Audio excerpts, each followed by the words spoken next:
And of course, let me say a special hello to all the WZYE 95.9 FM listeners. Yes, people. It's in the village with a dad trip. That's okay, yeah. That's how I want to play again, but you just can't go on this way. Of course, it's in the village with the dad triplets on WZYE 95.9 FM. And let me bring in no other than the poet, motivational speaker, Diana, wave me, that Benson McDonald, boy. Yep. Well, I'm in trouble. You call all my name. I'm in trouble. You know, Diana? Yeah. I ain't lying to you. I Turner today. I had an online interview with my agent, so I just come straight, yeah. You know, I'm an acting agent, so I just had to dress up for parts and read lines and stuff. Yeah. Oh, go ahead. Wait, I thought I was the agent. Where's that one? I thought I was the agent. Use the age, but go ahead. I see out. Diana, before we go on tonight, we had about 13 comments already in the chat. Oh God. Lana jumping early. Lana cooked that what she was cooking the other day? Was she cooking the other day? A fowl cock. You see, you on this, you jump over the fence and get the cock. Who jump over the fence and get the cock? Somebody jump. Right? I don't know. We had Lana. Then we had Linda jumping one time. Linda, good night as well. Right? Then we have Bonnie Roberts. Bonnie said good evening to the three musketeers. Continue to speak out on the injustice and stand on principles of fairness. Keep the show balanced. Good night, everybody. Oh, God. It's very easy. Lana says, saw in the news a parent asking a 3-year-old child must do COVID-19 test. And Lana, but they had one where it was a They were traveling from Guyana. I was trying to download that, but I had some difficulties with it. They were and they ended up Barbados. They were traveling from Barbados, and they wanted to give them a COVID-19 test, right? And they said the thing to go up in the nose can't go up in the little baby nose. Oh God! Somebody say you didn't comb your hair today, Anselm. Not hearing you, Anselm. Not hearing you. Oh, you mean you're not hearing me? Oh, just now we weren't hearing you. Oh, you hearing me now? Yeah. Somebody say you ain't comb. Yeah, we hear you now. Somebody say you ain't comb your hair today. What hair you have to comb? Wolverine. Wolverine, you come already, boy. I go send X-Men for you, no. Go ahead. Oh, we have a new person here, Tommy Gallant. Welcome. Welcome, Tommy. Linda Gibson says, "I'm so proud of Diana. Thank you, tried so Linda. hard on the morning group, but we're not able to Diana at all. She was set and ready for them. Way to go." Thank you. Yeah, Lana, she's traveling from Barbados to Trinidad. Yeah. They're supposed to try to come Tuesday. Oh, this is not a... Yeah, this is my twin, Raj V and 𝗧𝘂𝗲𝗍𝗃. This is my twin. I watch me now. All the doors start, nothing here, you see? I have a slipper. And it ain't come from Rattan. Okay? It come from Amazon. So all you better watch it. Okay, good. Oh, live and direct. Lana says, "I think because Barbados have 4 variants of COVID-19. Marissa, welcome as well. Bless good night to all in the village. Marissa, we want to say welcome. Oh God. Yeah. Oh God, look, wait. Let me go back there real quick. All the excuse me tonight. Let me bring in Tommy. Wait. Wolverine call it a jungle slippers. Wolverine. Slippers, ladies, good night. Marissa, greetings to you. Cheese stick, boy. Cheese stick. Cheese stick say you go bring breadstick. He bring it. I see breadsticks yet. Cheese sticks, good night to you. 𝗹𝗶𝘀𝗁𝐿, good night as well. Rowley. Rowley say, Anselm, play 𝗧𝘂𝗲𝗀𝘆 for me now. Me get horn today and me have a 𝗃𝗃𝗀𝗃. All right, Rowley. I go play some 𝗧𝘂𝗃𝗀𝗃 for you. Hello, Tommy.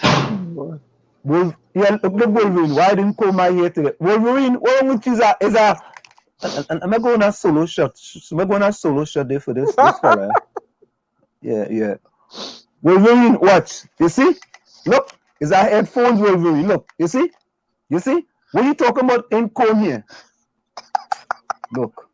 Don't get me vexed today. Rowdy say, my girl horn me for another, what's that? What is that CUK? I don't know. I ain't calling it. I calling it. Yeah. Not scared, good night. Oh, I think you call this person already, you know, Diana. Tommy Gallant. Yeah, I said hello to him. I removed TTT Live from... They lie so much, and if they make money from that channel, everyone should unsubscribe. Correct. No joke, you know. We go talk about that too. What? 𝗧𝘂𝗲𝗍𝗃 say, wait, Diana looking hot there. Oh, you know she looking hot. Tommy, welcome, man. How you doing? Good evening, family. Everything's good with everyone? Yeah, boy. You see the thing start already? They tell me my slippers come from the jungle. I know what money I pay for that on Amazon. All right. Raj, we say new lady today. Who's the new lady? Me. Me with my hair. Yeah, Cheese Sticks it. Tammy, I saw the video about TT News getting VIP access.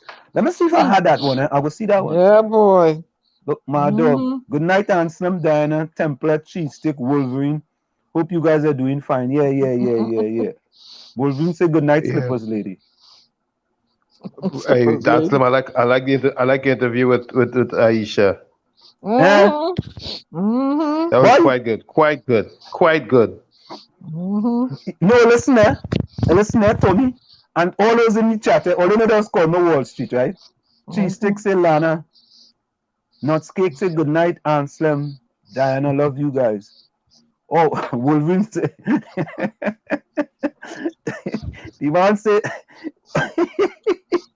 Old thing say, before I kidnap my next door neighbor, tastes real best. Oh Lord. Oh Lord. You see Ron? I leaving Ron. I ain't even. What is that? Don't even read it. No, I'm reading it. I'm reading it. I leave it. You see Ron? You see Ron? You see this? Yeah. You see it? You see it?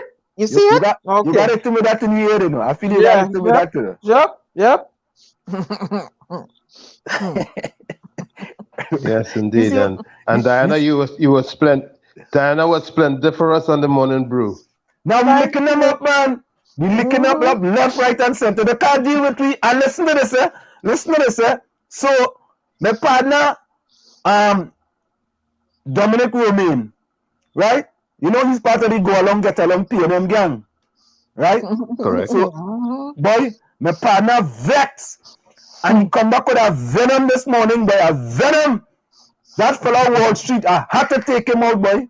But you see, they don't, Tony, I told you when I feel the man brain cells that are popping. Oh. He said that Wall Street fella, oh yeah, I'm not apologizing to him because he tell the people that I had the prime minister stayed over at my house. I never said anything about the prime minister staying over at my house. I said specifically, the prime minister visit my house on 2 occasions, right? We had a little meet and greet for them, and I took them all over New York, Queens, and so on. The prime minister, right? And he was opposition leader at that point, right? And then he talked about a building on Duncan Street. He sure didn't get the facts right. He said that building is being renovated, right? And I live in America, know that the building is renovated. So I had a few of my friends go down by the building. And they said, nah, that building is being renovated. So yeah, now, oh, yeah, boy, I don't care. Oh, you care? The government will renovate that building in the future. You understand? You see? That's why they part of the Go Along, Get Along P&M gang. And boy, a boss one, boy, a boss a mark. What is that they do play? We never play when you boss a mark. What else call that all? I do play. What else call that? Depends on what number it is. What was the topic? What mark is donkey? 36. 36. The man boss a donkey, boy. he boss a donkey. I want to realize that the boy come back now and trying to play our next number, you know. The player tell him, no, you already played donkey. You can't come back and play. You gotta give more money to play a number again. Right? So I know them. Let me tell you them, man. You see the Go Along P&M gang, the Go Along Get Along P&M gang, I can spot them from far. I just figure them out easy, boy. The man come this morning with a long soliloquy about Wall Street, this. You know you're doing things when a man spend an hour on you, you know. But I always say school children don't throw stones at mango tree that have no fruit. Okay. And I said that too. I said that the man spent a whole hour, boy. And let me already mark a bus, right? So Dominic Romain was an ILP in 2015. Listen carefully. I remember. The man went against Ansel Antoine and 𝗓𝗏, right? And he lost. I never say anything about him losing, right? I just say he ran against Ansel Antoine, which is all facts. In 2016, he was the chairman of ILP when Jacona resigned, and Rika Ranjit was now the leader of the party, right? Think about that now, 2016, you know. In 2020, he was appointed to a board by the P&M. He's a P&M now, eh? Only 4 years later, you know, right. He appointed to a board now, you know, right? And that's why I tell all you, all in the P&M, all you see what they do all you, a P&M come lately, Dominic Romain, right? And here the other one he said, well, when I was running for ILP, I was beating the P&M, you know, beating the P&M horns. I was blowing the P&M. So wait now, if ILP did win, if he did win in seat, he would have been defending the P&M. He'd have crossed over. And all this, not cake, you're right. All facts, I don't come and make up nothing. Right? And listen to this one. He said, well, all the work Wall Street do, the PNM don't owe him anything. He should go and volunteer. Dominic Roman, I want you for your seat on that board that the PNM gave you, that you said it was because of Jack Warner and Dr. 𝗧𝗂𝗲𝘆 while he was able to sit on that board. Even though he was a PNM come lately and you are now part of the Go Along Get Along PNM gang, right? I want you to volunteer all that money to them people who starving in Trinidad and Tobago, Dominic Roman.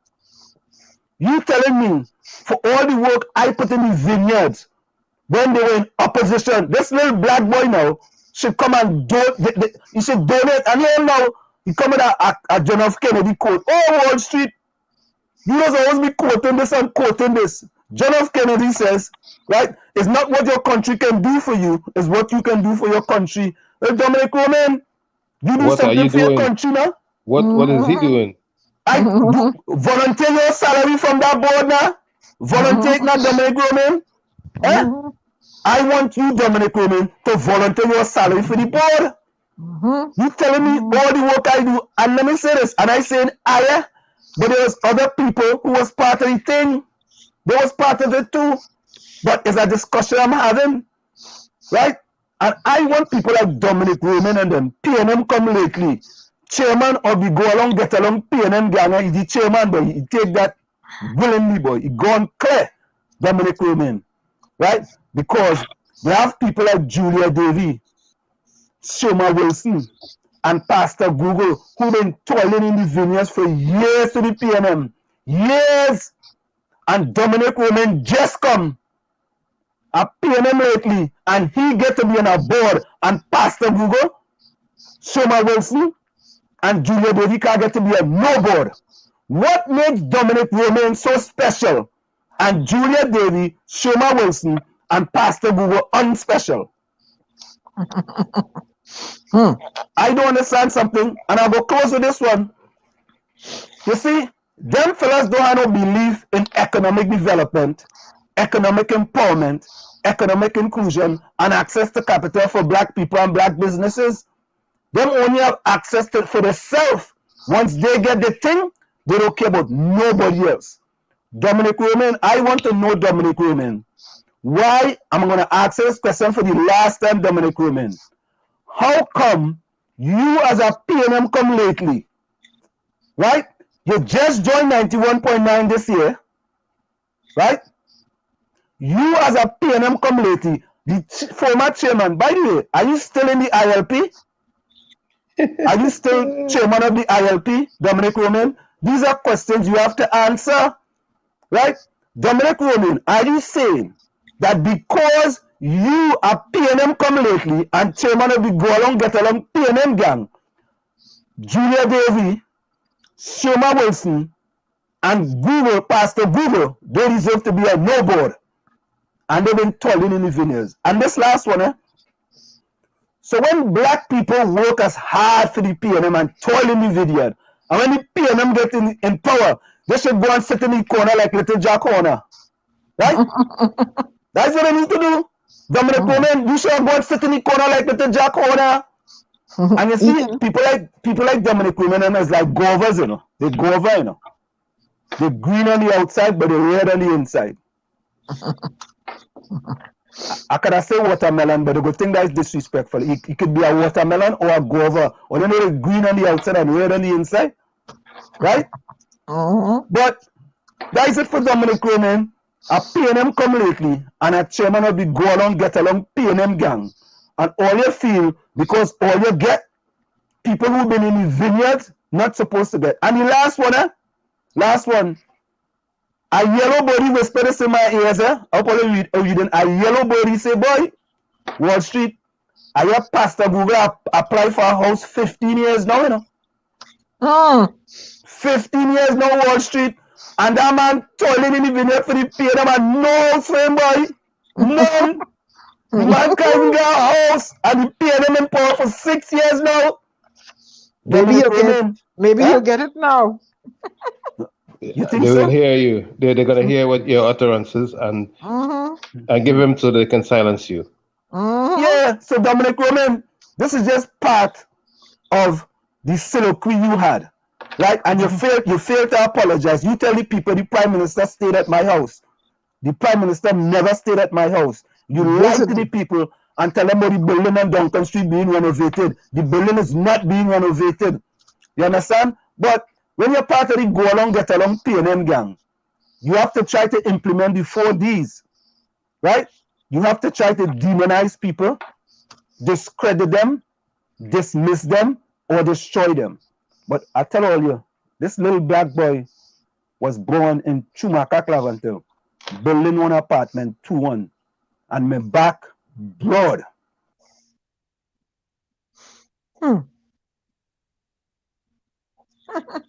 Tell them, Buddy. You're going out, Ansel. Where you going? He dropped out the broadcast. But he dropped out. We'll continue. No, I removed myself by mistake. Oh dear. All right, we will continue. Yeah, but, Gary, the Phantom, welcome, man. Boy, hey! you can't. I see this conversation between you and 𝗧𝗂𝗲𝗆𝗆 there.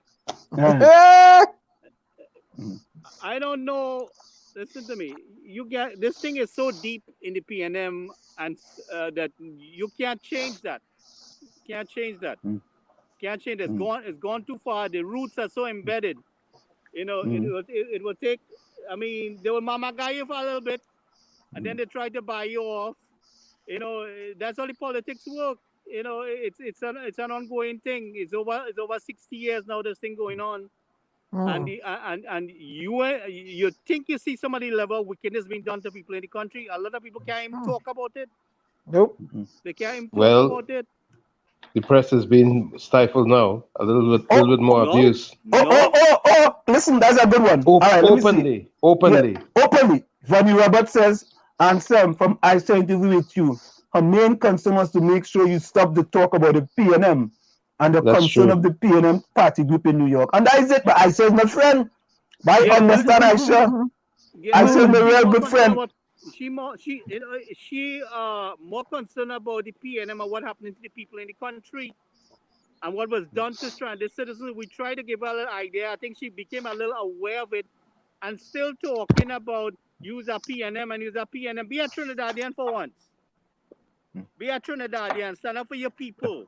But Gary, Diana, and Tony, boy. You see the problems, boy. Think about this, boy. Think about this, right? All the hard work we do here in the United States of America for the People's National Movement, all the hard work, toiling in the vineyard, right? And me, you know, I am the president of PNM International, a group that I formed, you know, with all the other people, and they came along and we worked hard, toiling in the vineyard for the PNM, right? And you know, boy, a fella telling me the other day, boy, you see, boy, Ansem, what happened to all the hard work you did, boy? And listen, for all the people in the go along, get along PNM gang, yes. Oh, my wife tell me, you need to explain that. You see what happens is, you need to tell them that they need to stop being puppets and go along with what's going wrong. That she wanted an explanation of what they mean by go along, get along. They are going along with the wickedness. They are going along with the wickedness. Tell them, Ansem. Tell them what they're going along with. Listen now. Explanation. Use the professor. Give it to them. Yeah. So listen. You see Dominic Romain? Dominic Romain have to come on the radio station and defend whatever the PNM says. He has to go along with whatever the PNM says so he could get along with that board job he have. Right, but not so long ago, when he ran a program for the ILP, he lambasted the PNM day in and day out. Oh, listen, Tommy, correct is right, but Tommy, I have all them tapes. I'm gonna put a Dominic Romain special together, lambasting the Prime Minister. I'm gonna put a Dominic Romain special, lambasting him. Then you saw that show on Power 102. But I'm telling you, I used to listen. I know them. The easy, you see, when you're part of the go along, get along PNM gang, like Dominic Romain is the chairman. He's the chairman. Right? I elevated him to the chairman. Right? But you see, like 𝗪𝗶𝘀𝗀𝘆 smarter, 𝗪𝗵𝘁𝘀𝗀𝗆 staying out of that. What about you see me? That man already tell me I part of the go along, get along, PNM gang. I go take my licks and I go stay quiet. Right? But no, I don't want she to stay quiet. I want she to come out now. All the attacks she launched on me against stranded citizens. She now listen, Gary, we smoking them out one by one. Listen, I want she to come out now. I want she to come out now. But the silencing of the media will affect so many of them. They would wonder what happened. Tommy, we here at WZYE 95.9 FM had been silent months ago. Diana, you remember the last thing you did, Diana, with Ministry of Finance? When have you done anything since that, Diana? None. You talk about that. Hey, Diana? None. We get one press conference with the Ministry of Finance. Diana was on that. And after that, when they figure out who she associated with, you know, who she associated with. Yep. No more. You see, what they don't realize is that when the abuse of power starts in one area, it starts to move across the board, so many of them will be affected. They'll wonder what happened. How did I miss that? And remember back in Hitler days, it didn't start with the gas chamber. It started with the gas chambers, right? Then it went. No. Or it didn't start. It went off. It didn't start. They're controlling the military. They're controlling the police force. Okay, when them snap them fingers. Okay, they have they have it like a yo-yo. You know, is either you cooperate or they pull that chain tighter. You understand? And this is why I cannot say I am committing to any political party. I have supported both. And they will never see me as I supported them. I will always be a man in yellow for them, and I don't care. I don't care. I will stand up for Trinidad and Tobago, the people of Trinidad and Tobago. I will support what is right, and I will go against what is wrong. You know, and the truth be told, either of them are crap. Yep. Yeah. Is the lady in the background? Yeah. We want to bring her in here. Let's bring in the young lady here from straight out of Tobago. No other than Mrs. Billie Sterling-Lewis, counseling psychologist. How are you doing this beautiful day? I'm good, thank you. Good night, everybody. Are you hearing me clearly? Loud and clear. Loud and clear. Good evening. Good evening. Thank you so much for having me on. Live and direct. And for listening and watching. Yeah, you know, it's nice when you're in the background and you listen to these fellas in the village and the people in the chat as well. And a lot of people in our chat also ask a lot of real valid, important questions. And let me tell you some of them names of the people we have in chat. Listen to this. We have a person called 𝗹𝗶𝘀𝗵𝐿.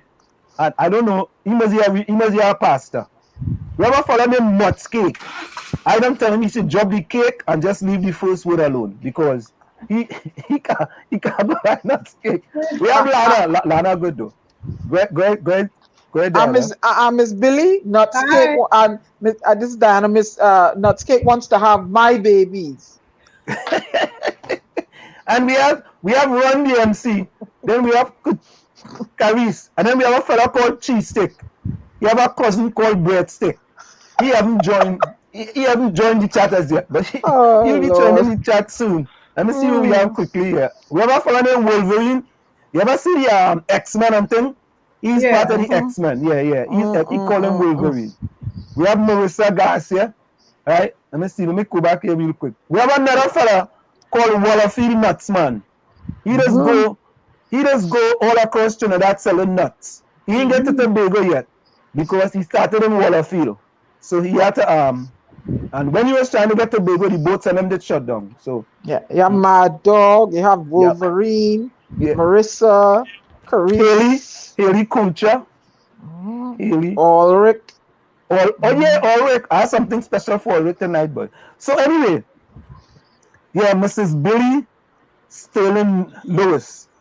We want to thank you so very kindly for joining us.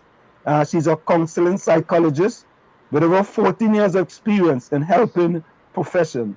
She's passionate about holistic health, wellness, and behavior change.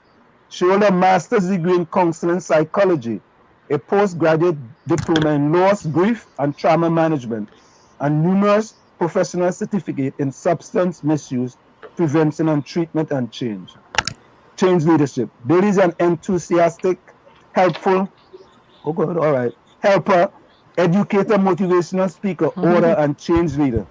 She's a founder and managing director of Impact 𝗵𝗶𝘀𝗃 Counseling and Consultancy. Her vision is to help each person she encounters come to the right understanding of who they are in Christ. We want to say a special welcome to you again, and thank you for joining us. Thank you so much. Thank you so much for having me. So you are currently in Tobago, right? Is that accurate? I'm in Tobago, yes. Okay. So just tell us, like, what it's like in Tobago with the things that you're doing and this pandemic. How is it that you're able to do the things that you do best, with this pandemic that we are in here? All right. Well, again, good night, everybody. And it's so interesting that this time is almost a good time for persons in my field, because the environment is a very stressed environment right now. And in many ways, a lot of people's coping mechanisms are just not working. The things we used to run through in the past and find ourselves floating and getting through, it seems as all around, we're trying everything and we're grasping at straws. Nothing is working. People are frustrated. People are giving up. So right now, the environment is one where we just recently reopened some areas of the industry. But for the last couple of weeks, and of course, we know from before that, the country was in lockdown, as was the world. So it's not just our situation.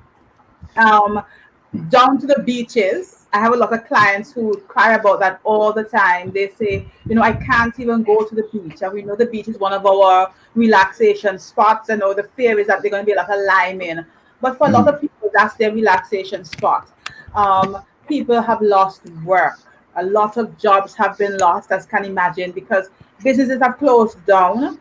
A lot of small businesses are really going through the rigors because they just can't keep up with the lack of clients and the constant income during the lockdown. And we also have the challenges of the fear and the anxiety and the depression that's coming up because of just the whole illness of the pandemic, and also because of the socio-economic situation that's prevailing right now.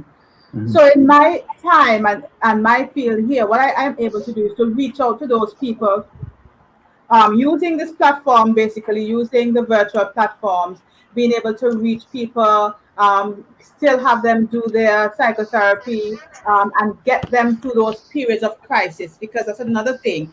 People are not just going through a hard time, but a lot of people are in crisis, just general crisis, financial crisis, emotional crisis, relational crisis. And so it's a time when people are reaching out even more than before. Before, persons were like, I can handle this, I can pray about it, I can talk to my friend, but they're realizing even their friend now in crisis too. They can't go to church again and go to the altar. So everybody's in crisis, and it's causing persons to run more to the helping professionals, and that's a good thing. So at this point, we are seeing that transition, that motion back and forth in terms of what's going on with the people around us. That's just a overview of it. Now, in terms of behavior change, right? Hold on quickly. I think it's 𝗲𝗶𝘀𝗁𝗃. The young lady is happily married. Is that all? Wolverine or 𝗲𝗶𝘀𝗃? Whoever, whichever one. That's the kind of people we have in the chat here. The woman is happily married with 3 children, all right? All right? So, oh God, it's the very first time, and you think them children is not easy. Oh God. oh Yeah. Lord. So, but in terms of behavior change, what exactly is that? Is it that, when you talk about behavior change, is that a person may be drinking a lot of alcohol, for example, or smoking or doing something, and they need a sort of a behavior change? Is that what behavior change is about, or is it something else?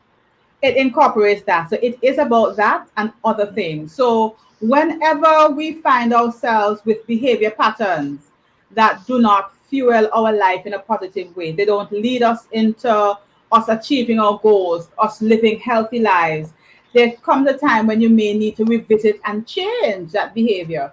So behavior change is about helping persons identify those unhelpful behaviors. And not only that, because you can't necessarily change a behavior at the behavior level. So what we do is that we identify the behaviors and we backtrack it to the mindset, which also feeds into the attitude behind that behavior, and help them change. So anything from drug misusing behaviors to poor eating behaviors. That's something I do a lot more now in terms of health and wellness, helping persons get back to that place of optimal health through relationship, eating well, giving their body the chance to be the disease-fighting body it was designed to be. It could be behavior change in terms of interactions with your spouse, your family, just relationships on a whole, your colleagues, your boss.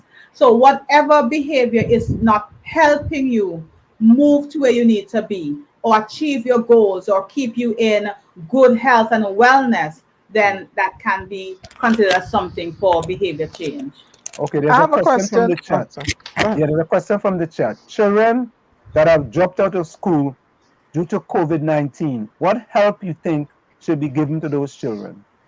Oh, listen, that one hurts my heart every time I think about it, because I interact with a lot of teachers and they're saying they have not seen some children since the pandemic began and school lockdown. That's over a year.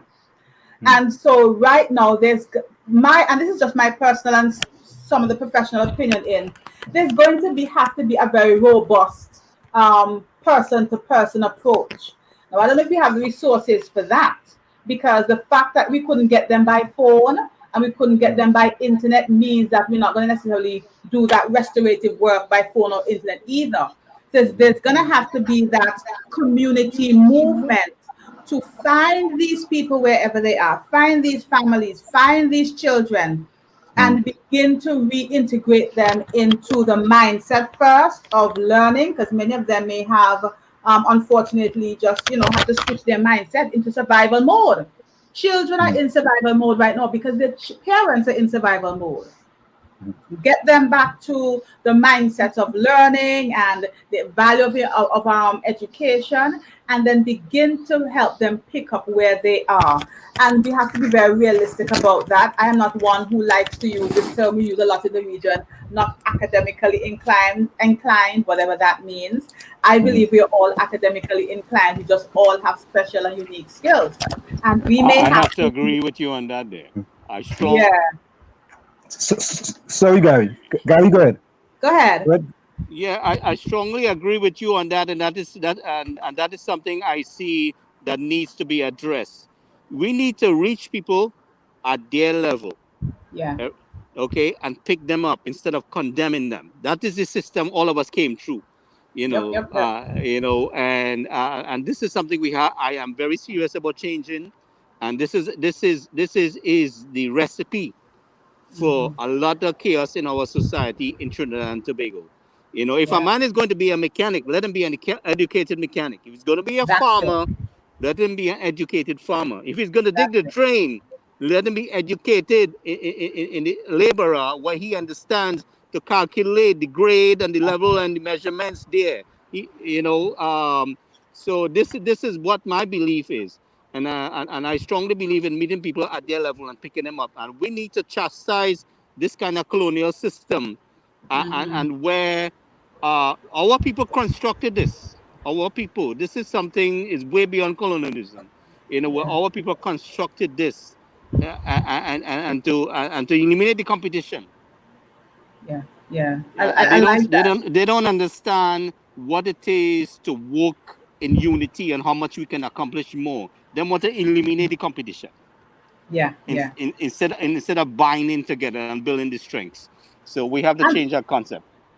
I really like that, because that is cooperatives that built us to where we are in many ways, that spirit of the cooperatives, the susu, what do you think susu is? Or boksan, in Antigua we say boksan.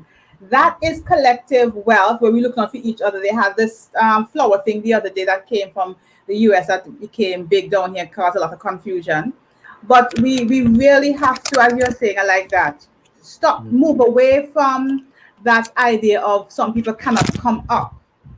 Everybody has an up. We need to find their up and take them there. And I think if we do that and we find these children, do some assessments with where they are, because we have enough people who can do that at some level, and just get them back into that place of, yes, you are still going to make it. You're not going to be left behind. And here's why I say that. If we don't do that, 10, 15 years from now, we're going to be in trouble. We're going to be in trouble because we have lost a whole group of children. And I'm not just talking about little children in primary school. I'm talking about adolescents too.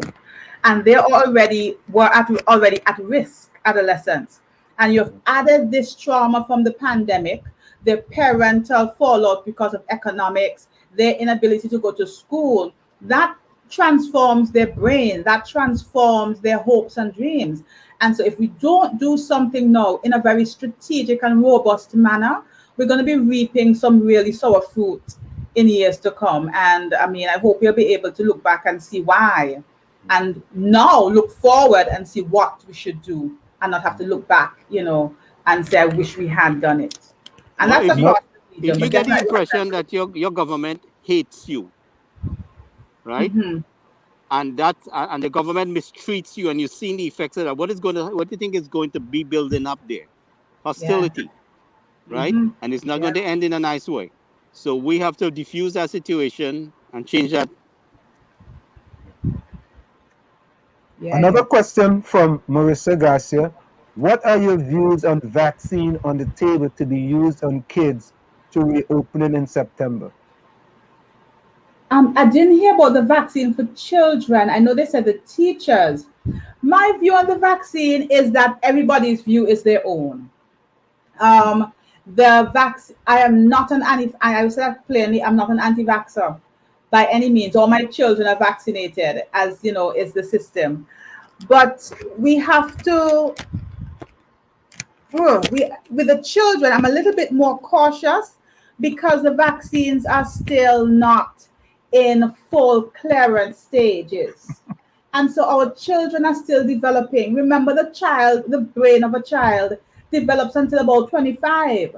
So if we're having things, and we have countries in years past who have had that experience, if we're using experimental drugs on our children, that can come out to be problematic. We're already crippling our future without even knowing it now. I do believe that the adults can take a better risk. We can take a better blow. But once the children are old enough, their parents' consent, that is their choice. But I am against personally, not professionally, personally, forcing it on anybody because it is a choice. But with the choice now, I don't leave it there, comes responsibility. So if you know you don't want to take the vaccine, you don't want your children to take the vaccine who are able because of age and maturity, then you have to do the other things that are necessary to protect the others around you, unless you plan to live in a bubble. So with freedom comes responsibility, and with rights come responsibility. So at this stage, I'm at the place where I'm saying whatever we need to do, use all the mechanisms. Masks still work, social distancing still works, washing the hands still work. The vaccine is proven to really eliminate some of the negative effects if you do contract it. We know they have not proven it yet to prevent it, but you know, if we can get a better outcome if we do contract it, well, definitely that helps us. For the children, though, I'm a little bit more wary of that one. But I could say for the teachers, I'm not saying everybody, some people are more able to, you know, take a fall, but in some way somebody has to. And I think it should be the adults and not the children, because they are the ones who have to carry us forward, you know, in the years to come. So that's how I look at it. So here's the next question from Templar's Creed. Yes. He said, question to Mrs. Billie. Does she think, in her honest opinion, does the PM need a psychiatric evaluation? If yes. Is the PM? Yes, does the PM need a psychiatric evaluation? If yes, I'm gonna say just as this. Will it render his admission into sentence? Oh Lord, that's a little harsh. I can't say that. No, I can't say that. I think it's, listen, and we have to be honest. I know This is unprecedented times. We're in uncharted waters. Everybody is trying to figure this out as they go along. And so in some instances, we have to use trial and error. And I think what we need is more openness and that support that could help us get through the uncertainties. So I wouldn't say no, man, no psych evaluation. We need some support and good suggestions. So if you have some great suggestions there that you can send to the PM, send them over, send an email, send a letter, send a text, something. Let him read them and this PM not listening to no suggestion. We tried that. We've been trying that for a year now. He not listening to suggestion. Okay. Not arrogance. I have some questions for her. Ma'am, how are you doing? I'm good, thanks. How are you? All right. Domestic violence. People are locked down with each other, and financial stresses are causing the men to act out and act out upon that person closest to them. What tools do you give a man who feels, and it's usually the male, right? What tools do you give the man to not feel emasculated because his source of income has been taken away from him, and not to take it out on the woman, and the children are seeing this behavior? Because I've taken statistics from the Office of the Prime Minister, and the data seems to suggest that the cases are rising because of lack of the income. What tools? How do you tell a man, not to feel emasculated and get angry with his female partner? Well, I mean, that's a good question, but I would say one of the first things I would do is not tell him not to feel that way. What I would say is your feelings are not fact.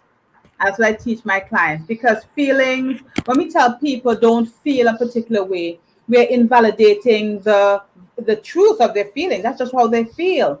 If I have always defined myself by my financial independence, or I've always defined myself and my manhood by my ability to provide for this woman or my children, and that changes to the point where I cannot do it, I am going to feel less than. I am going to feel not a man, because that's how I defined my manhood.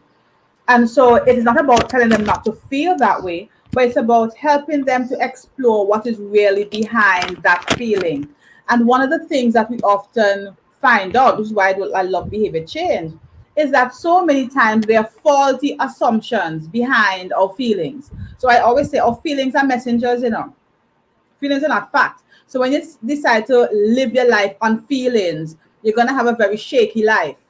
So you have to take some time and say, I'm feeling like I'm not a man, but let's look at the other factors. There are some things that still I have control over. There's still some things that I still am doing well at. I'm still having some, support from my spouse, my children, that love, that acceptance. It may be that you're not just accepting yourself. It could be just you're not accepting yourself because of that faulty idea you've had about manhood. But the other thing in addition to that is to guide them towards alternatives. I think sometimes we are afraid to do that because men can be so strong and, hold fast to their ideas. But sometimes we have to let our men know, or not just men, anybody in the whole who finds themselves in such a crisis, that there are other things that they can explore in and around their lives that could bring them some significance. Because what is being lost in this time is a sense of significance and meaning to life, because we have now seen the way people have defined their lives. A lot of the survival is not just, socioeconomic, but a lot of the survival issues going on with the crisis now is that psychological survival. Who am I? Now that I can't work, now that I can't be this particular person, who am I? That's a crisis. That's an identity crisis. That's an existential crisis. And so we can help these people the men especially, begin to look at, some other things they can do. And it's a process. So I'm not going to say it one time and they're going to get it. But the support is there, coaching them through. And of course, a lot of times those emotions, when we address those emotions of shame, worthlessness, of insufficiency, which fuels the anger. Because I do teach that anger is a secondary emotion. Many times, if we address those primary emotions behind the anger changes. And even if it doesn't change, we can help our men redirect our anger, because anger is not a negative emotion, it's the expression of it. Because anger is kind of like stress. You need a little bit of stress to get moving, to do something. Anger tells us what's wrong. Anger tells us what we need many times, but then we don't listen to the lesson or the message behind the emotion. We act on the emotion. And so we can help them find other ways. Some of the men who are so angry right now because of the loss of finances, if they took those energies that they're putting into the anger and fueled into creativity, they might be surprised how many income generating activities they can come up with. And the other thing I want to add to that is that whole thing of the violence. Violence is not something that comes out only because of pandemic. I like to use the word syndemic. A syndemic is a pandemic in a pandemic in a pandemic. So we have multiple pandemics going on. Domestic violence has always been an issue. In Trinidad and Tobago, we saw the onslaught of violence against our women, the death, the kidnappings. I mean, it's out of control. Women are scared. And then we have COVID. We have to be locked in place, and we're saying stay at home. Home is safe. But for many people, home is not safe. But the violence didn't come about because of the pandemic. In many instances, the pandemic revealed a lot of what was already going on. And so it is a time when we get to really face ourselves, our reality, our violent tendencies, or even for a lot of the victims, those feelings of learned helplessness, their unresolved trauma that keeps them in that kind of relationship, and find those ways now, those escapes, those routes of help now that are available, because there are many available. There are. And I think one thing the pandemic is teaching us, I don't think a lot of people are learning it as they should, is ask for help. And that's one thing DV victims have to learn to do. Scream, ask for help, just say help me, Do you think, going back to school, sure, particular attention should be paid to the children, having them talk about, like there should be a class for a couple of months, talk about their feelings, because they themselves too went through, this pandemic, and they suffered, they missed their friends, their routine was interrupted. Should there be some sort of class or a session where they get to talk about, not individually, because then they would feel as they're being singled out, because should there be some sort of counseling session available to them at the state's expense? At the state's expense, yes, because we already have social workers and guidance officers and counselors in the school, so they can do that job, definitely. As a matter of fact, it should have been ongoing already while we were in the throes of the pandemic and school was going on, because remember, school has been online for over a year. The amount of children who have fallen back, my little daughter is a social butterfly, and I've seen her change. Now she hasn't fallen back so much, but it has impacted her learning. So we have to keep her busy, because she just wants to be in brick and mortar with other children, And so it's something that should have been ongoing. But even if it hasn't started before, they can start it now. They have to give children voice and sound, because they are going through it. They are going through it. No parent can shield the child from what is happening, because the children are observing the parents. The children are seeing their lives being changed. And so giving them that opportunity to speak is very important. But I'll add quickly to that. Parents can do that now. In the home, don't wait on the schools. Parents can give their children that opportunity to talk and say, this is scary. I don't like this. Sometimes my children come and say, I hate COVID. I'm like, I hate COVID too. And they'll tell you why, and we explore that. So now they're able to say, well, my son actually wants the vaccine. I want to get my vaccine because I want to go back into school. And then he would, say, well, we can't go to the beach because we give them that place to express it at home. So when they go into schools, I hope that the teachers and the school curriculum, school systems can allow that for a while and continually, because the trauma that has been experienced here, we're going to see a lot of PTSD coming out, post-traumatic stress. in many different ways coming out after things have settled. There's going to be a lot of trauma, and we have to be prepared to do things proactively to avoid the negative fallout as things resettle mentally, emotionally in the months to come. I think there's another question in the chat, but I think you answered that question. What's your thoughts on kids being vaccinated? I think you addressed that. You already addressed that. Let me go back here just to see. What is your thoughts on children going back to school come September? And this is just my personal view. I think children should go back to school. I actually honestly felt children should have been in school quite a while now, but with a carefully crafted system. The truth is, we don't need 5 hours to teach our children. We don't. Half the day spent on our lunch, 30 minutes break, late coming, teachers coming to class late. I used to work, I was a school counselor. I worked in the school, under the school system. But because of the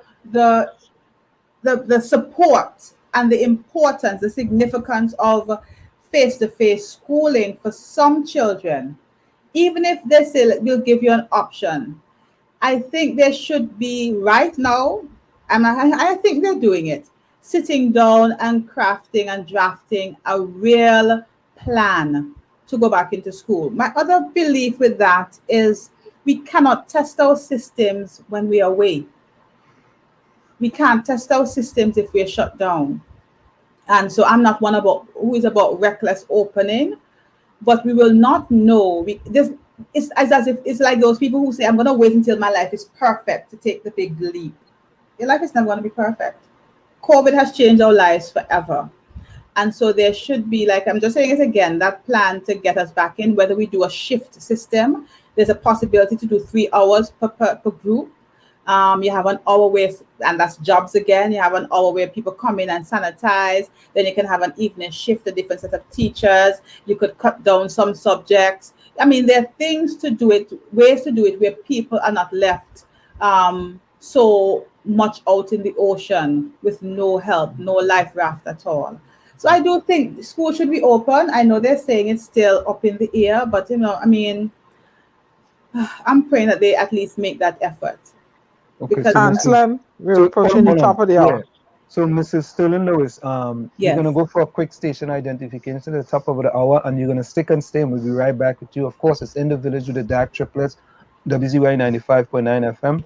We have with us Mrs. Billie Sterling-Lewis. She's a counseling psychologist, currently, residing in Tobago, and just giving us, some ideas and thoughts about this pandemic and the different things that she does, as a counseling psychologist. So we're going to go for a quick station identification, and we'll be right back after this break. Of course, it's In the Village with the Dark Triplets at WZYE 95.9 FM. You are listening to we come to you every Tuesday. FM, Maplewood, New Jersey, broadcasting from Essex County. We come to you every Tuesday, Thursday, and Saturday from 7. You're listening to WZYE 95.9 FM.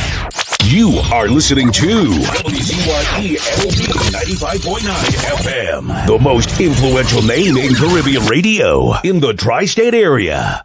Broadcasting from East Orange, New Jersey, the most influential name in Caribbean radio, WZYE 95.9 FM. And we're back with you. It's In the Village with the Dark Triplets on WZYE 95.9 FM. For many of you who just joined us, when we say Dark Triplets, the Dark is Diana, Ansem, and Gary, and of course we got a 4th person with us. And Diana coined him the outside child, but the ladies in the chat call him the love child, and that's Tony. So now we have all the superlatives out of the way. So let me see if there's any more. Yeah, go ahead. Diana raised the issue about men exploding in the house and things like this. But I want to raise the issue of the fire that caused the men to explode, which is the nagging by the wife. So you cannot address the man. I mean, women are very talkative. They're very emotional. and they would let it loose in a minute. And the guy will sit there, he will take it, take it. But the thing about it is, a lot of this can be prevented. You can't just look at the fact that the man explode, but look, the woman is the fire that caused the pressure cooker to explode. Hello. So what I'm saying to you is, both you're stepping on some shaky ground there now, because both have hello. To be careful. Hello. So you cannot ignore the fact. Hello. Hello. Hello. I'm not even saying this in a joking way. This is the mentality that has maintained violence. Nobody can make you beat anybody. You choose to do it. You choose to do it. The time you took to make that choice, you could have made another choice to walk away, to go do something else. That's a choice you made.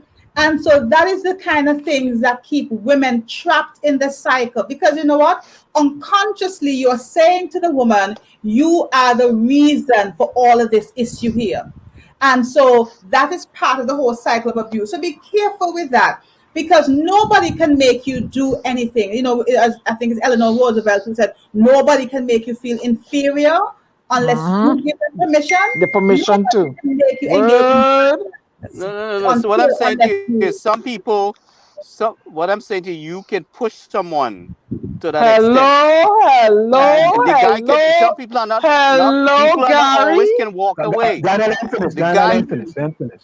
What I'm saying to you is, you could push. I am telling you, you could push somebody to that extent. So both of you, it's not a one man. You blaming him out. The guy explode and he do this and do that. But what took place?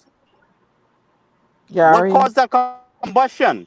What caused that combustion? What caused is the heat under the pressure cooker that caused the pressure cooker to explode. So what I'm saying to you is, you have to manage, not just the fact that, Diana has spoken based on her experience, but what I'm saying to you is, I've seen this happen where nag. There is no solution. The wife yapping, you can't have a good conversation. She going on and on, and that is not the way. So you have to speak to both. When you're counseling, you have to deal with both people. You can't say, well, the man do this and the man do that. The woman was the fire that caused the explosion. I'm telling you. Let me put in something. Let me put my 6 cents here. No. Diana, I think we should let me hear Mrs. Billie, and we can come back to you, Diana. No, I don't mind hearing, but here's what I want to say. We can talk about it jokingly, and our culture has that mentality, but it is an erroneous mentality. You are correct, however, that there are responsibilities in every cycle. So in life, it's a cycle. You're acting on me, I'm acting back on you, and the actions are causing reactions, are causing more actions and reactions. That's just a scientific way of doing it. However, if we go to that way of thinking, we are doing what we call victim blaming. So yes, we teach the women, or whoever the abused is, because we have some men. We also have children who are being abused, and children can be nagging too. Does that mean we must slap up the child for no reason? No. So we have to come to understand that abuse is a decision. Even if it comes from a mentally ill mind, it is a mentally ill-formed decision. Not the provocation. Provocation doesn't have to lead to murder. Provocation can lead to walking away. Provocation can lead to a different response. Look at the Bible. A soft answer turns away wrath. But we want to always say, well, is the person who nagged, or they wouldn't stop, or they kept doing or saying.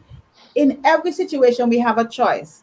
And so be careful. But not everybody can handle it. Not everybody can handle it. Right. Not everybody's so that is where we want to train our men. Everybody's prepared. Right, but emotional intelligence for men is very important. We need to have our men understand that they do have options. They do, and one of the options is just to maintain your cool, or maintain your integrity, and move on, whether it's for a moment or for life. But there's no warranting, there's no support for you nag, so I hit. even for our children are the most nagging things. Them asking for the same thing for 25 minutes. You gonna hit them? You don't need to.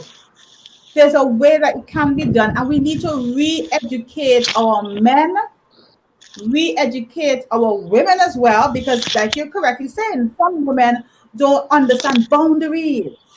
And so women feel because I'm a woman, I can be all up in you. No, you don't. You don't have that right. So we see it one way. We can use it to our advantage as men. Many men do that. They sexualize it. Well, she all up in me, so I take what I want. Even that's abuse.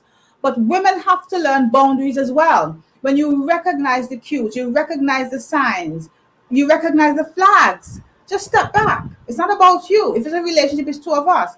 But be careful about it. I can't say it again. Be careful. I work with GB victims every day.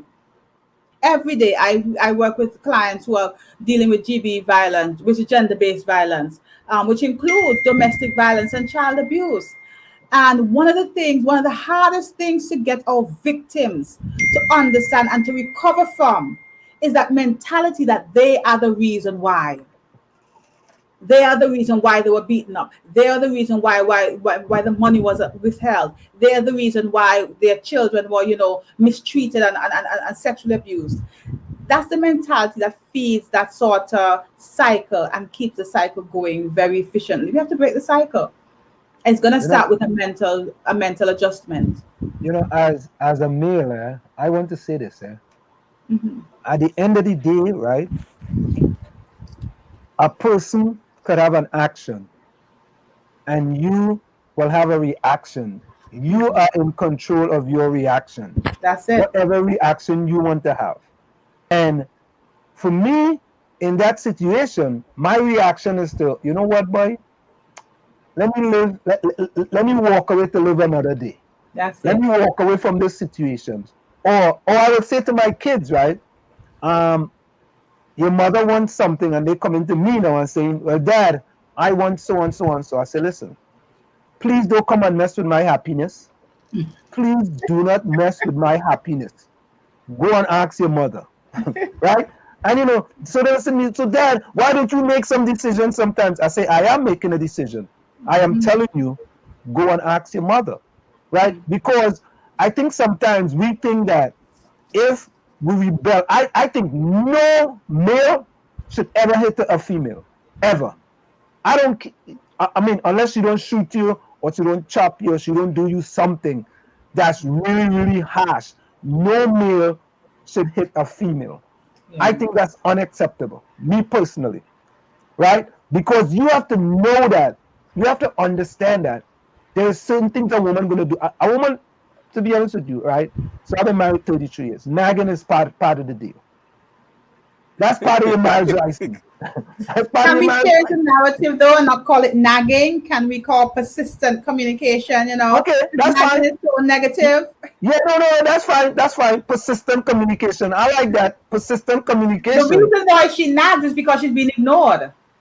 And listen, and the persistent communication is important.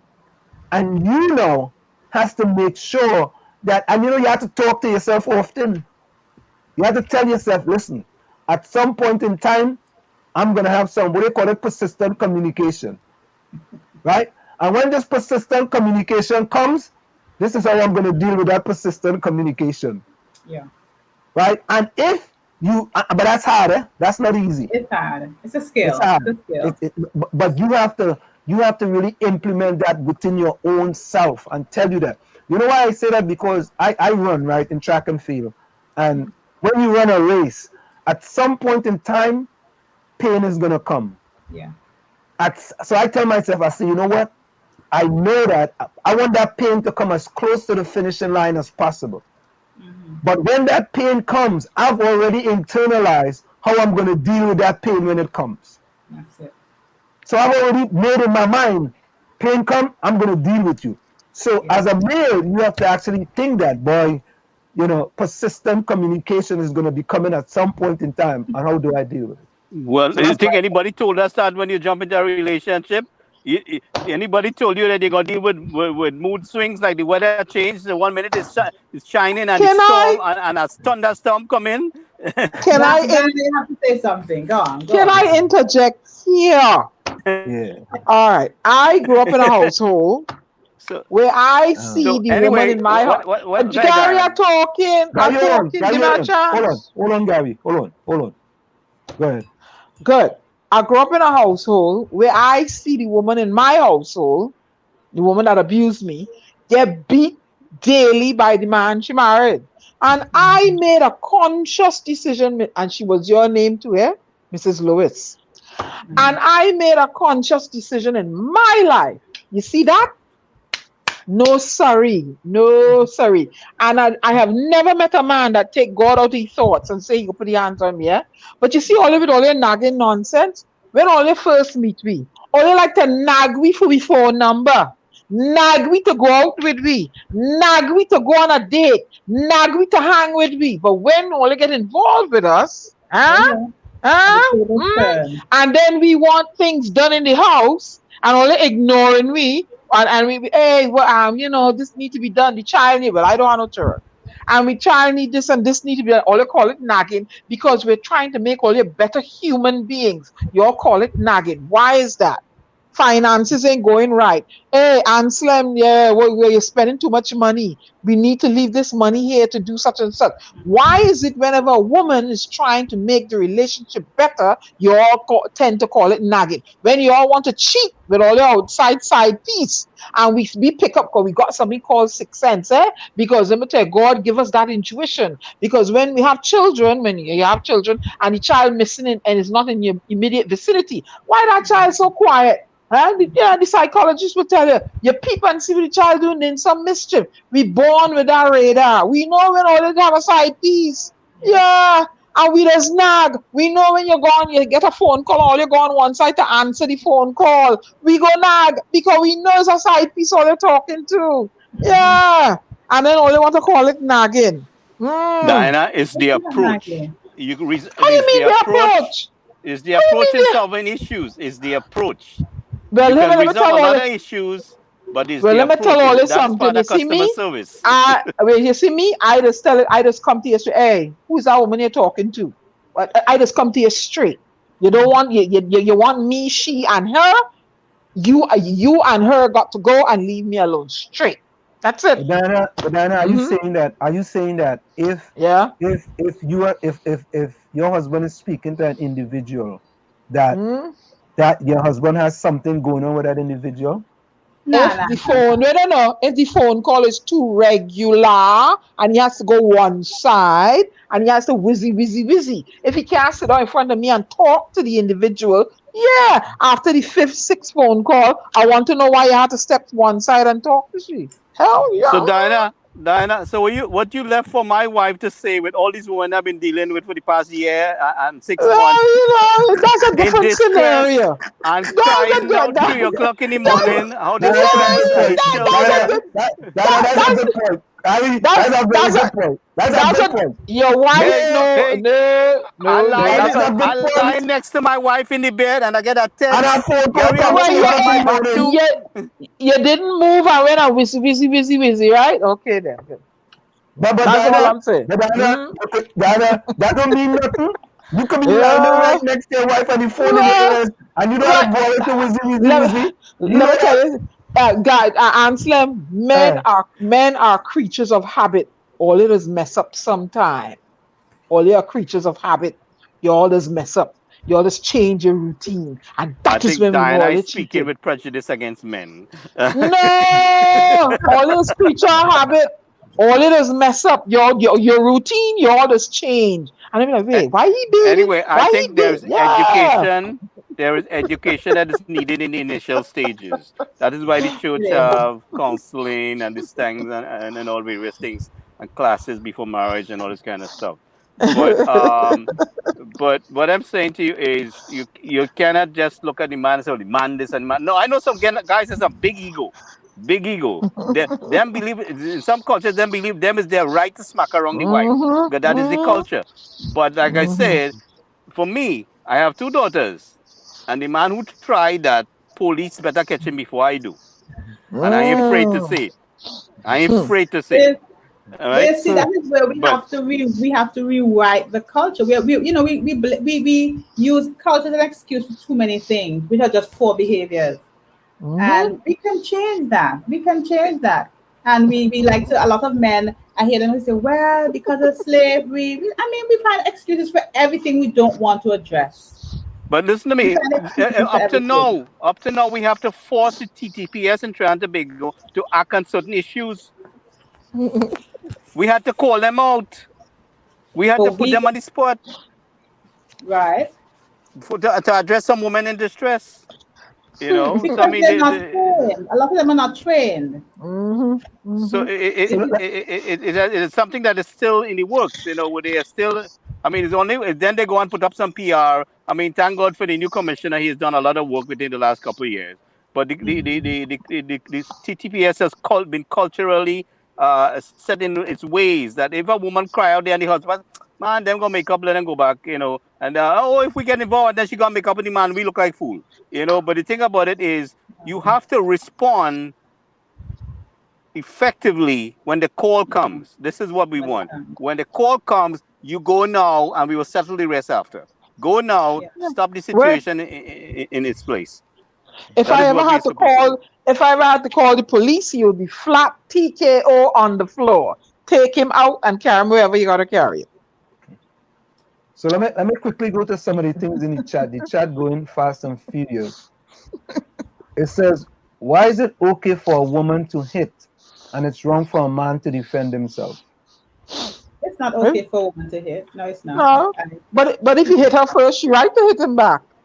Yeah. It's not okay for a woman to hit. And that is one of the cultural things we have to break down. We call it culture. That's what I'm saying. Women need to learn boundaries. That's one of the things that women fail at because of how we've been raised. We are weak, we are soft, and so we need this thing. So we don't properly learn boundaries. And I will tell you this, a lot of women have been abused as children, and sexual abuse is one of the things that breaks down the concept of boundaries. And so they have fluid boundaries. But it's not okay for a woman to hit a man. I don't support it. I would never hit my husband. No. If I can't speak and we have a decent conversation, then the issue needs to go somewhere else with somebody who can help us mediate this, or we need to take a time away. We need to take a time out. Right.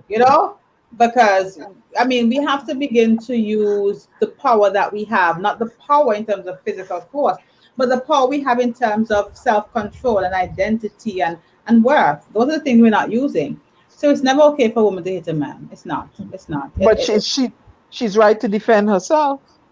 If she's defending herself, I don't have a problem with that. But don't stick around and have a fight. If you can hit and move, hit and run. He fights and run, live to fight another day. I ain't sticking around for no blows. And I don't want to knock you out and have to go funeral. So let me hit you and run. So that's why. That's why. So Rose said, I told my husband, if he have to horn me, bring the woman home so she could help me do all this set of work I just have to do. She can't just take my husband and I have to slave at home. Somebody else says, if a woman slapping up a man in public, then what should he do? Be stupid and just take slap? Walk away, man. Walk away, Ulrich. Just walk away. One of the first things you could do, grab the hands. Men know how to do it. Men just pretend some of them don't know. You grab the hands, unless it's somebody who's really more powerful than you. You know how to grab the hands, put the pressure on to push. Give this, I won't say push, but give some distance and move on. You move on. Rose says, Gary real handsome and got an understanding, helpful wife. Lana said, I'm not nagging everybody. But Miss Lewis, do you think? Go ahead. Let's hold that. Lana said, Lana, I want to read this, but I want to read it properly, because if I read it, it could have anyway, I will read it. She says, I'm not nagging nobody. If the pipe were fixing, you can fix it. I'm calling the plumber from next door.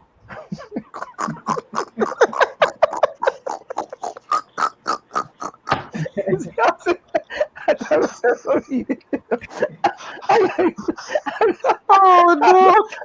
Sorry. I'm sorry. I tell myself to read it to that. You know, we have some fantabulous people in the chat. Let me see. Haley say every man should know when you argue with a woman, you'll never win. So why waste your time? Put plugs in your ears. Nah. You see, this is where we have to change the narrative, man. I know a lot of it is joke too, but too much of it comes off in real relationships, and we wonder why black love bleeds. I mean, we have to change the narrative. Like I said, one of the reasons women nag, which is a word I don't like, is because they don't feel heard. And if you put plug in your ear, you're not paying attention, and she's gonna feel even more not heard. Yeah, that makes it a little worse. Yeah. Then you're looking to get hit with a rolling pin. Nah. That's going too far. No. But what I'm saying to you is, I believe it's the approach in resolving the issues, and you don't keep things in until it boil up. There's an issue, like I said, where I address the issues in my kids here in the U.S. If I told the teachers, if there's an issue, I want to hear about it there and then. I don't want to hear about 3 months down the line. I want to hear about, no, this is my number, this is my email. Just address the issues head on. This is the way I believe in doing things. I take away stuff from them because boy child understand consequences, right? And I take away stuff from them. That's what you do. But yeah, Diana, you could take away what you want. I don't need to get it from you. I go there and get it. No, not that I'm talking about. I know exactly what to take away from you. The thing that you worship, the thing that you worship the most, I take it away from you. If I want that puri and you don't want to cook it, I could go there and buy a roti. The thing that you worship the most, I will take it away from you. It will go missing. Trust me. Even that is trouble, so careful with that. But she says she's attacking the male child all the time. No. I will take, if you worship your phone, it going missing. If you worship your money, I find in you. You worship that car, it ain't working. I know, I will take it away from you. Anyway, so let's get back on how our people, what's the plan of action and how we're going to resolve the issue with our people facing. I mean, the government made some draconian decision that affected our people tremendously, both inside and outside the country. And I mean, you have a tremendous task in the people in your field to address these issues, and the support. The big talk is there, but the support and the resources is not there. I mean, from the time you raise the issue with the people, oh yeah, they're going to make a big press conference and they did X, Y, and Z, but you in the field are not seeing that. And we need that line of communication to be fixed between the person in the field, like yourself, and the Minister of Social Development, the Ministry of Education, the Ministry of Health, if it need be. So we need to work on the line of communication, the effective line of communication, and maybe you can team up with people in your field to kind of bring this on board. That listen, we need the effective communication. We need to address the issues effectively, and so these are the things. I mean, the communication is the key to resolving all issues, and to preventing chaos. So that has to flow between you on the field and the ministry, various ministries. So someone says that the reason why. Okay, hold on. So where you go? The reason why, that thing went by. The reason that a lot of women nag is women listen to their friends and also want to cause problems. I want to go that. Hailey says, I think this one is important. Hailey says, if you cannot respect each other enough to not physically hurt each other, then you should not be in a relationship. That's right. I think that's true to power. I absolutely like that. If you can't respect each other, then Ulrich says don't matter what, the blame always come back to the man. The what? The blame always comes back to the man. The thing about some people find themselves in a situation where they can't get up because they're not economically substantial to handle their own thing, and end up staying in a relationship, taking that abuse, for years, and they really couldn't get any resolution with the police. Before, I mean, they were kind of like sweeping under the carpet. They wouldn't even document it in some aspects. So some people end up staying in a relationship because of economic reason, and they have nowhere to go. Yeah. Let me say welcome to 𝗃𝗃𝗃𝗃 and Diana. Yes. He don't think he want to run away with you anymore. Good. Amen. Let me go back to one 𝗃𝗃𝗃𝗃 says there. Let me go back to you. 𝗃𝗃𝗃𝗃, welcome. I saw 𝗃𝗃𝗃𝗃 had a post here, but it's let me see if I can get it back here. It was kind of, it went quickly. Okay. 𝗃𝗃𝗃𝗃 says, since I came back home, my relationship is on the rocks because of the trauma and the pain I suffer outside my country. I myself don't even bother because I distance myself. Silent is the best thing. What do you say about that? Silence she was one of those persons who was stranded outside of Trinidad and Tobago when they closed the borders, and she had a traumatic experience. Oh, wow. Yeah. I mean, I'm sorry to hear that, and I think reach out to somebody who can help you process that, because these things are real. The trauma, the way we interpret these things are real, and for you to say that that has impacted your relationship, it's really important that you really begin to explore what it is that this trauma is leading you to. What is the mindset? What is the feeling, the emotion that you have, and ultimately the behavior? Because one thing we do is that the body holds trauma. And I'm not just talking about sexual trauma. Trauma is any event that shakes you up in a way that you didn't expect. That's just a layman way of saying it. And the body holds that score. The body holds the trauma, and it can cause us to not function the way we normally would. We can't process things the way we normally would. Silence may seem like it's keeping the peace, but the thing is, if it is not healthy silence, it actually is creating dis-ease and disease in you.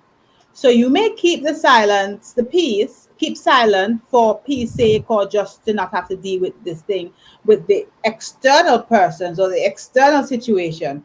But take a look at what's happening with you. Is the silence really helping you? Honestly, do that honestly. If you're in a state of dis-ease or disease, and it could be anything from chest burning, and you're not eating so badly, these things come up. The physical body breaks down when the emotions are struggling. So just be mindful of that, and make sure your silence is actually helpful silence. Let me explain something to you. I had two women, when they got the shocking news that the border closed and they couldn't get home, and they were in transit, had a miscarriage on the spot. Ooh, what? Okay, baby fell out in the airport. Okay, and so this is the kind of situation that this government put our people through. So there's a lot that is not being said yet, and that is only two that I know about that happened to. I mean, I had a lot of women to deal with that over the year and what 17 or 18 months there, that that I had to deal with the emotional issues. But what I'm saying to you, so your team on the ground in Trinidad has a real tough battle ahead of you, because there's a lot of people that they're going to need a lot of resources. Yeah, but you're saying that, and that person's comment before is what makes the job harder, because if you're not talking about it, if nobody knows, or the people who need to know don't know. One of them has been very outspoken. Right. Okay. Well, once she's sharing and seeking the help, that's going to be very important. But sometimes you say, well, I can't change nothing. Let me just hush my mouth. You can't hush your mouth if you're suffering. Don't make them suffer in silence, So I hope that these people are speaking out, speaking in the right places, and getting the help that they need. I love the serenity prayer work in addiction too, and we do the serenity prayer. That is empowering, because we have to understand there's something we cannot change. And so those things we say, God, just help me deal with that, or help me just move on from that. But those things that we can, we do all within our power to cause that change to come about. So that's just to add to that. Silence isn't always, wholesome or healthy. But we have to know the difference. Go ahead. Another person says people get into relationships too fast. That's why it's always have problems. Best friends should be first priority, then relationship. That's a factor for sure. That's a factor. But there are persons also who have, you see, a relationship is not going to work because you were best friends for 10 years or you were friends for 2 years or 6 months. A relationship is going to work because you commit to making it work. People think that I have to love this person or I'm always going to be in love. Most of those of us who are married know that that's not necessarily true. One thing I've said over the years, I respect my husband more than I love him, because in those days that I don't love him, the respect that I have for him causes me not to skip a beat. And so love is not only just a feeling. Y'all know these things, but we don't practice it.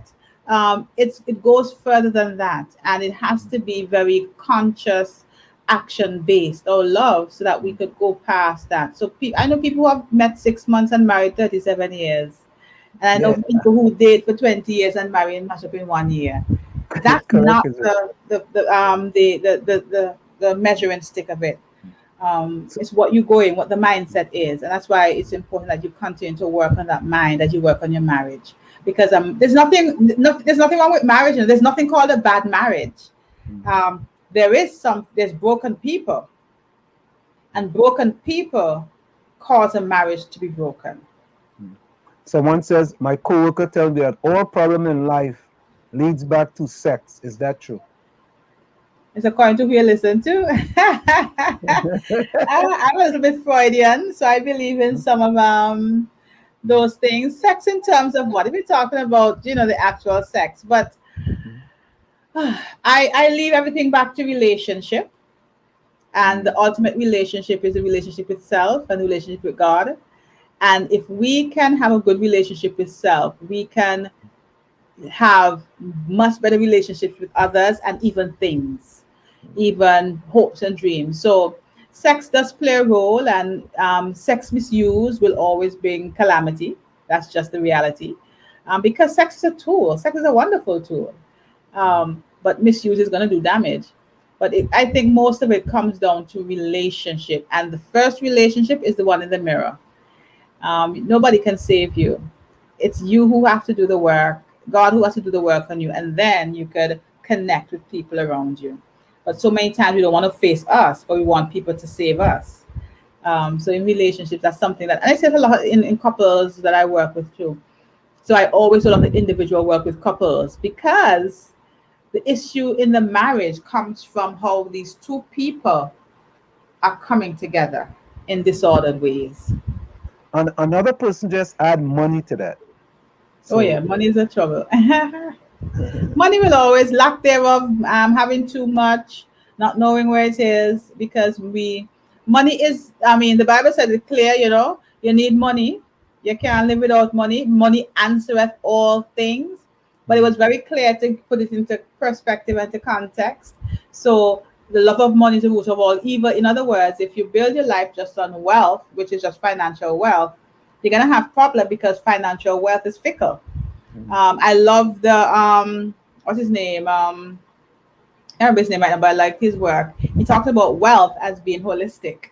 So you have to have money in your pocket. You have to be healthy in your body. You have to be good with relationships. Because when you don't have money, a relationship will give you money.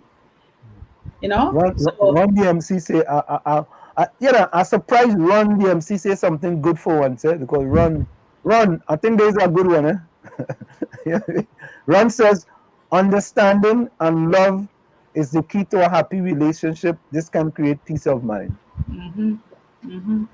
I want to tell you, that's the best thing. Since Run come in this chat, that's the best thing. Run, I go bring up the round of applause for you. You get a round of applause for that one. That's a real good one. That truth of power right there. Understanding is so important. You see, you know why that's so important? I think when you're married, you have to, your wife has to understand you, and you have to understand your wife. Because sometimes, you know, you may have to take more understanding in the relation. Somebody may have to take more understanding. And, you know, and that helps tremendously. Like I tell my kids simply, I said, listen, when we have Marcia Braveboy. She was just there, we saw, but I think she disappeared. What I tell them is that for my happiness, if you go and ask him and the mother says yes, I agree with that. You see? And that's pretty easy. That's pretty easy. So what we normally do, right? We know you are a counseling psychiatrist, and we normally ask everyone that joins us this question. If you had to send the Prime Minister of Trinidad and Tobago, Dr. 𝗧𝗂𝗲𝗆𝐻𝐿, a message, what message will you send to the Prime Minister? Oh, that's a big one, boy. Only one message? No, you could have 5 messages, 3 messages, 4 messages. Nah, make messages. What would I send? Oh boy. I think what comes to my mind off the bat, so I'll go with that. We're in this together, and so let's do this together. You know, don't be so quick to dismiss other factions because they sing a different picture, whatever. But harmony comes with differences, and so if you want good harmony, the differences have to come together and make them gel. So I think because we're in this together, we have to do it together. I don't know if that is too philosophical, but I think that's what comes to my mind. No, it's okay. No, that's a good message. That's a good message. That's a good message. I agree with that because there has to be. He has to understand in this emergency situation there has to be inclusion, and this is not a time for competition. This is a time for togetherness, and he should lead things in that direction and drawing people together instead of creating division. So this is what we're looking for in any leader, whether it's him or any leader, you know. So I want to say we want to thank you so very kindly for taking such time to join us. We want to really thank you from the bottom of our heart. I mean, you shared a lot of information here tonight with us. We really appreciate it, you know, and we definitely would like to have you back, you know, because I thought this was a great discussion for many people in the chat who had a lot of questions as well, you know, in the chat. So, you know, any closing words before you go? Well, definitely. Just please, you know, do all that you can to be safe now. And we know we've gone to the physical safety, but be mindful that this is going to ease up at some point. We want to come out of this as well as we can, as whole as we can from the mental health perspective. It's hard for many people now to really watch, you know, their intake because money is hard. But if we could do the best we can in every area of our lives, how we eat, how we think, how we connect with ourselves, with others. And for me, God is important because call me what you want, your higher power, God, I call him God. It's important that we watch those things because that's what's going to make us come out. This is like evolution in play. I mean, that's just my philosophy. Evolution at play in front of us. The strongest will survive. And if it's one time you realize the strength that we need now for survival is not the physical strength, like physical power, it's the strength of the mind, the strength of the relationship, the strength of the faith. So let this make us stronger so that those who come after us can benefit from our survival in this time. You know, just do what you can. And as we often say, especially in my GBV work, sometimes the bravest thing you can do is ask for help. If you're not making it, ask for help. Just ask for help because it's going to be better than trying to go it alone. So Miss Lois, there's one person in the chat asking for your contact information. Can I share it off screen? Sure. Yeah. And you could also find me on Facebook, Impact Change Concepts, EMPAC Change Concepts. And you can message me there as well. So give that again. Impact Change Concepts. So Impact is EMPAC Change Concepts. Okay, we want to thank you so very kindly for joining us, and enjoy the rest of the evening. Thank you. You too, guys. Take care. Thank you. Bye. Thank you so much. Yeah, impact change concepts. Thank you so very kindly. We appreciate it. All right, let me do this. Okay, folks. Of course, you know that was excellent. That was excellent. So let's go straight to our another guest. You know, we're not gonna waste any time here. No other than the one and only. I have to call her Marcia Braveboy. How are you doing, Marcia? I am good. I am good, Ansel. Having some internet challenges, as I told you. I live between mountains and valleys, so I've been having some challenges to log on. But thanks for having me, and good to see you doing your thing in your part of the world and making your contribution. Radio and broadcasting. Radio broadcasting is my thing, and if you're running a radio station, just know that it's about community and people first. Correct. And we have with us Diana. So this in the village with the DAG triplets on WZYE 95.9 FM, right? So DAG is DAG, DAG is the D is Diana, the A is Ansem, and the G is Gary. And we have a fourth person with us. We call him the outside child, and the ladies in the chat call him the love child. So we were and Marcia, I want to say this, we have not talked personally, but we have interacted with each other, so to speak, right? And yes. I want to thank you because I called you in the last minute. I said, but let me call Marcia Braveboy. Yeah, and I have no idea what your show is all about. I said, okay, you just talk about village and village life and people, which is what media and what is all about. People. Right. So in the village, we talk about all different type of things. We talk about things happening in Trinidad. We talk about what's going on in politics. And I noticed you tell me. Let me read what you said for me because I think that's important.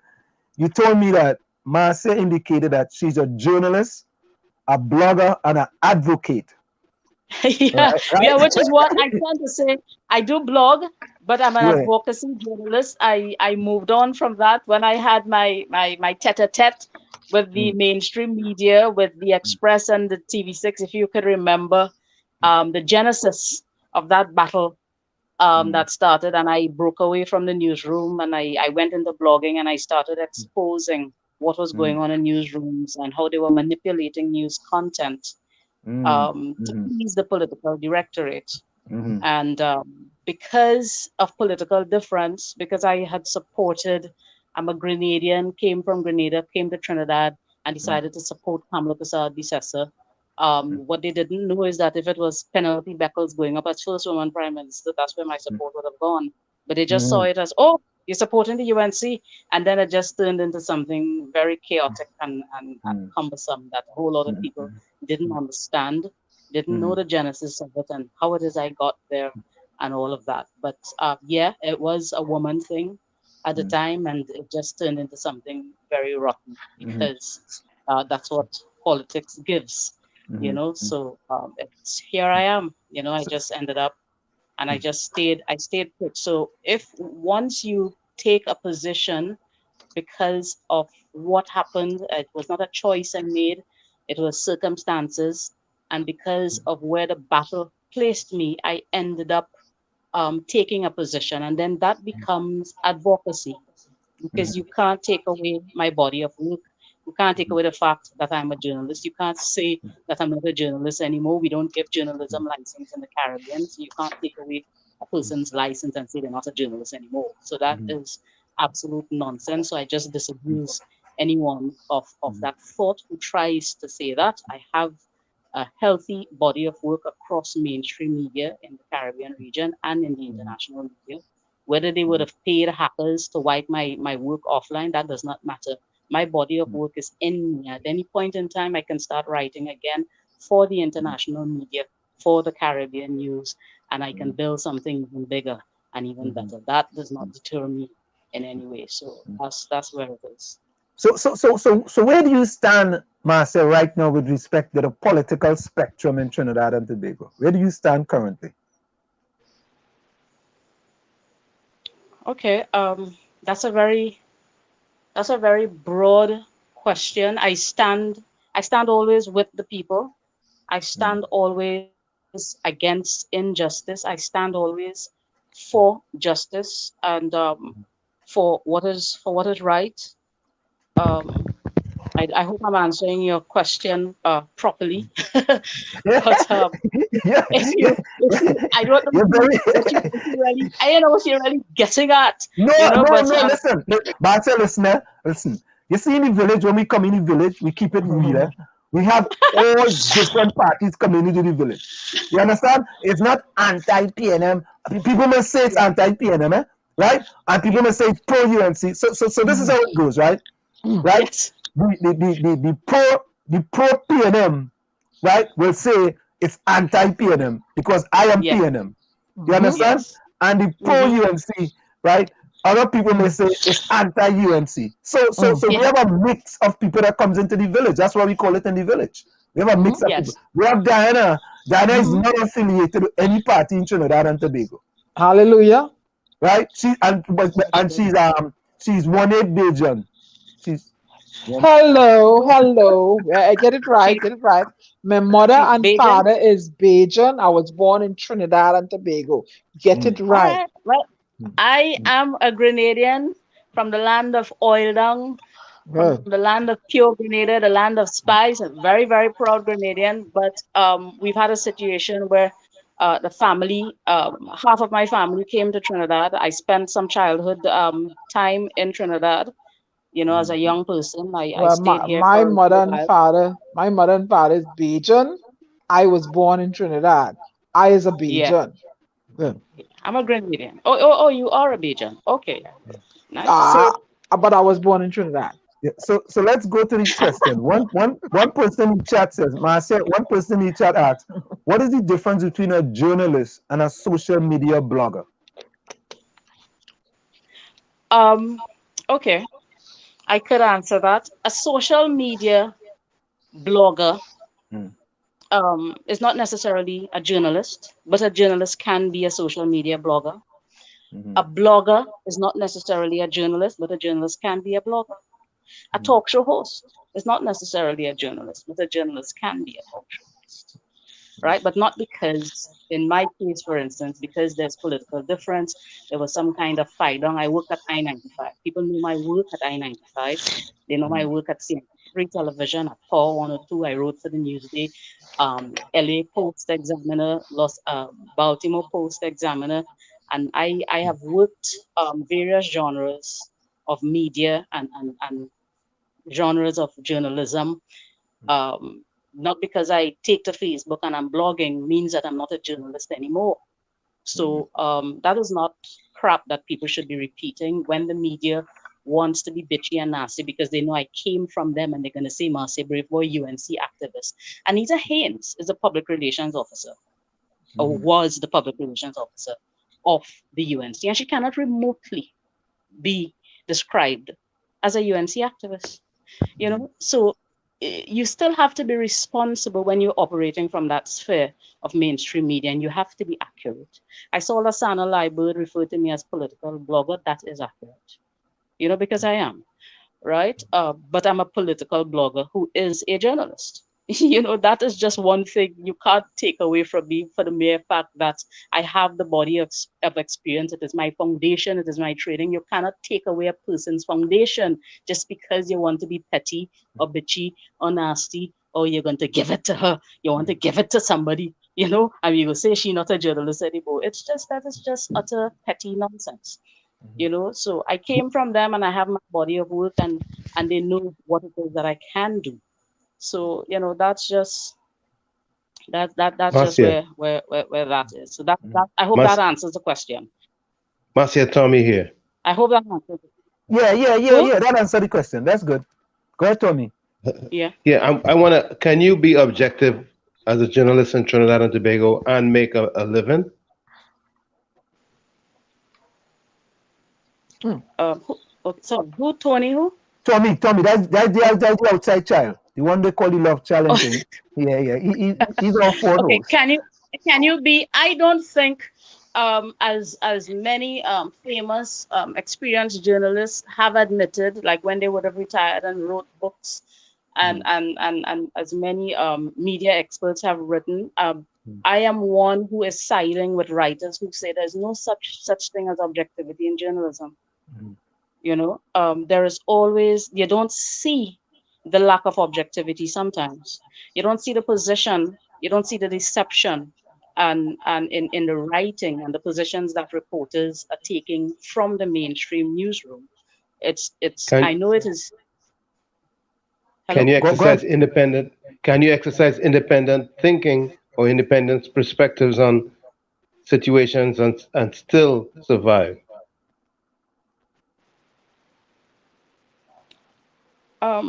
It depends. If that involves speaking the truth, you can be marginalized. Naturally, it will. It depends on, but no, it depends on who is affected by the truth that you speak. You know, sometimes it depends on who it affects. The way this work has impacted on me, I have had to run into safe houses and so on because of the kind of work I did, the stories that I broke that the mainstream media will not break, and all that sort of thing. And the usual is not. It's not exceptional to Trinidad. That happens with journalists everywhere who go down into the trenches and report news that the mainstream does not report. You have to find yourself almost living in isolation, not being found and being out of harm's way, more or less. But you can. Sorry, what was the question? If you don't mind, just repeat it. What I'm doing is I'm trying to establish whether or not an independent or objective journalist can survive in Trinidad and Tobago's First thing, environment. I don't think there's any such thing as an objective journalist. I don't think that exists. You don't think journalists are being objective? No, I don't think so. So what are they writing from a perspective that they are told to write, or what is the position of the papers? Mostly from a perspective that they are told to write, that they are dictated to by the business class and the political class. Yes. Really? And that perspective usually comes from their bosses. That basically, I guess that says that the population will be screwed forever. Well, it has been for a long time. Like I said, it's not Trinidad and Tobago. That is happening everywhere. And with the jungle that social media is, that the internet is, online media, online newspapers don't really make money with advertising. Correct. Right? So somebody is paying for that. And you have to take the position of the person who is financing you. They do take the position and they protect whoever is financing them. You know, so it's not as simple as it seems, especially with the advent of the social media, the internet, and online journalism and online blogging and running an online newspaper, which is not really income generating. So a lot of cases of these, you really have journalists who go into entrepreneurial journalism. You see, we just grew up knowing the hard news journalism. We don't know about activist journalism, advocacy journalism, entrepreneurial journalism, and the wide sphere and the different types of journalism that there is, that you can practice, you know, that you can shift away from the hard news. If you're running an online newspaper and you want it to be successful and you want it to make money, entrepreneurial, you shift into entrepreneurial journalism, and you do what you have to do for the paper to survive, for it to be successful. You try as much as possible to do journalism, real journalism, and to be as objective as possible, because at the end of the day, even a financier must understand that if it is too mushy and if it is too casually leaning and supporting of a business class or political class, that nobody's going to read that stuff. So even they understand that and will have to give leeway for some measure for the journalism to play out in the writing and in the work. So Marcia, someone says, I guess we have this situation in Trinidad with respect to TTT. They said, what's your thoughts on only letting TTT carry the news of Trinidad and Tobago? No, that is they can't do that. They should not do that. And I mean, the minister really put egg all over his face there He put his when foot he in his said that. mouth twice. He put it I in was his actually mouth twice. surprised. The man said Pardon? that. I said he put his foot in the mouth twice. Yes, I was Twice. surprised that he actually said that, and I was like, "What? You can't. I mean, even if you try to do something like that, you don't really see that." I remember when the PNM just came into office. Remember Maxi Coffee was a journalist. Yes. So what he was doing, he used to write stories and send it to the papers. And I am not using conjecture and accusing him of anything.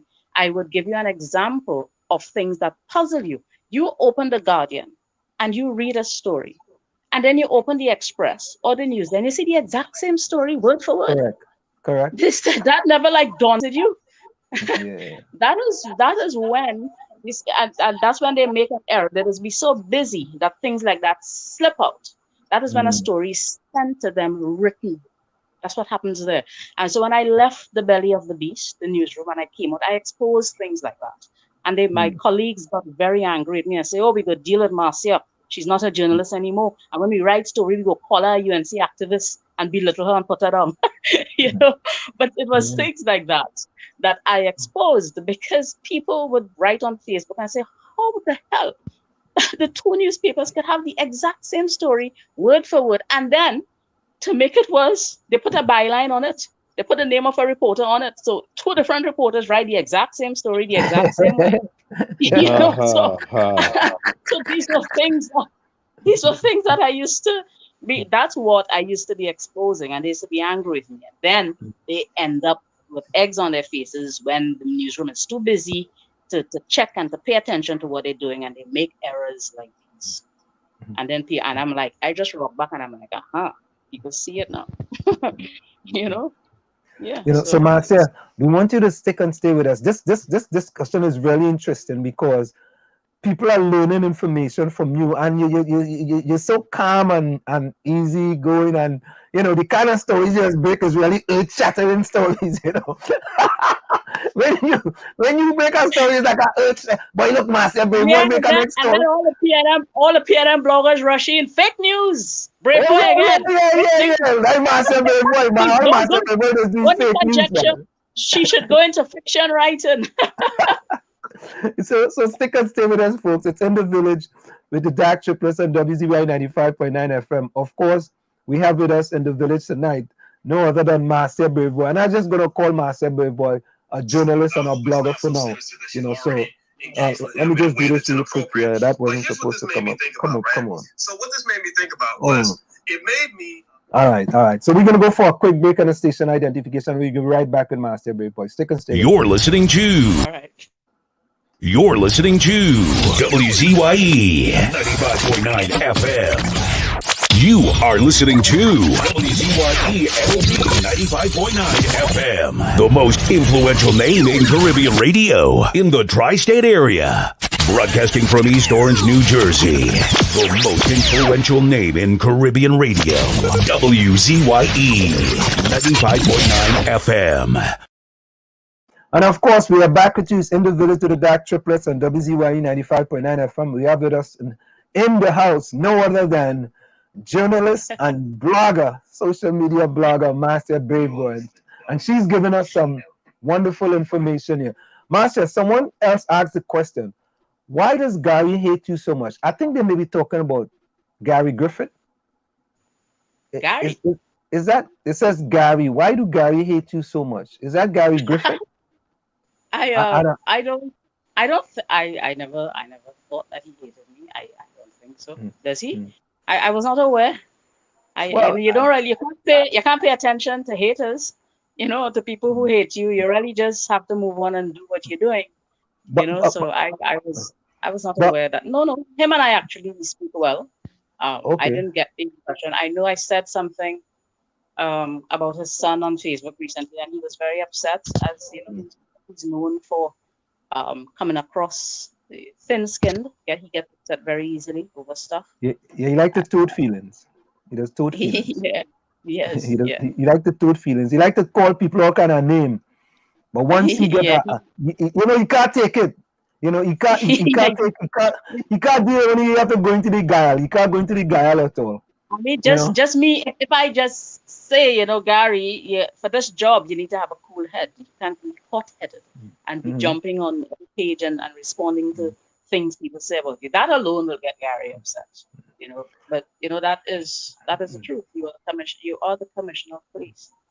So if you jump in as commissioner of police, then that can be interpreted as you trying to influence things for your son and all of that. So, I don't.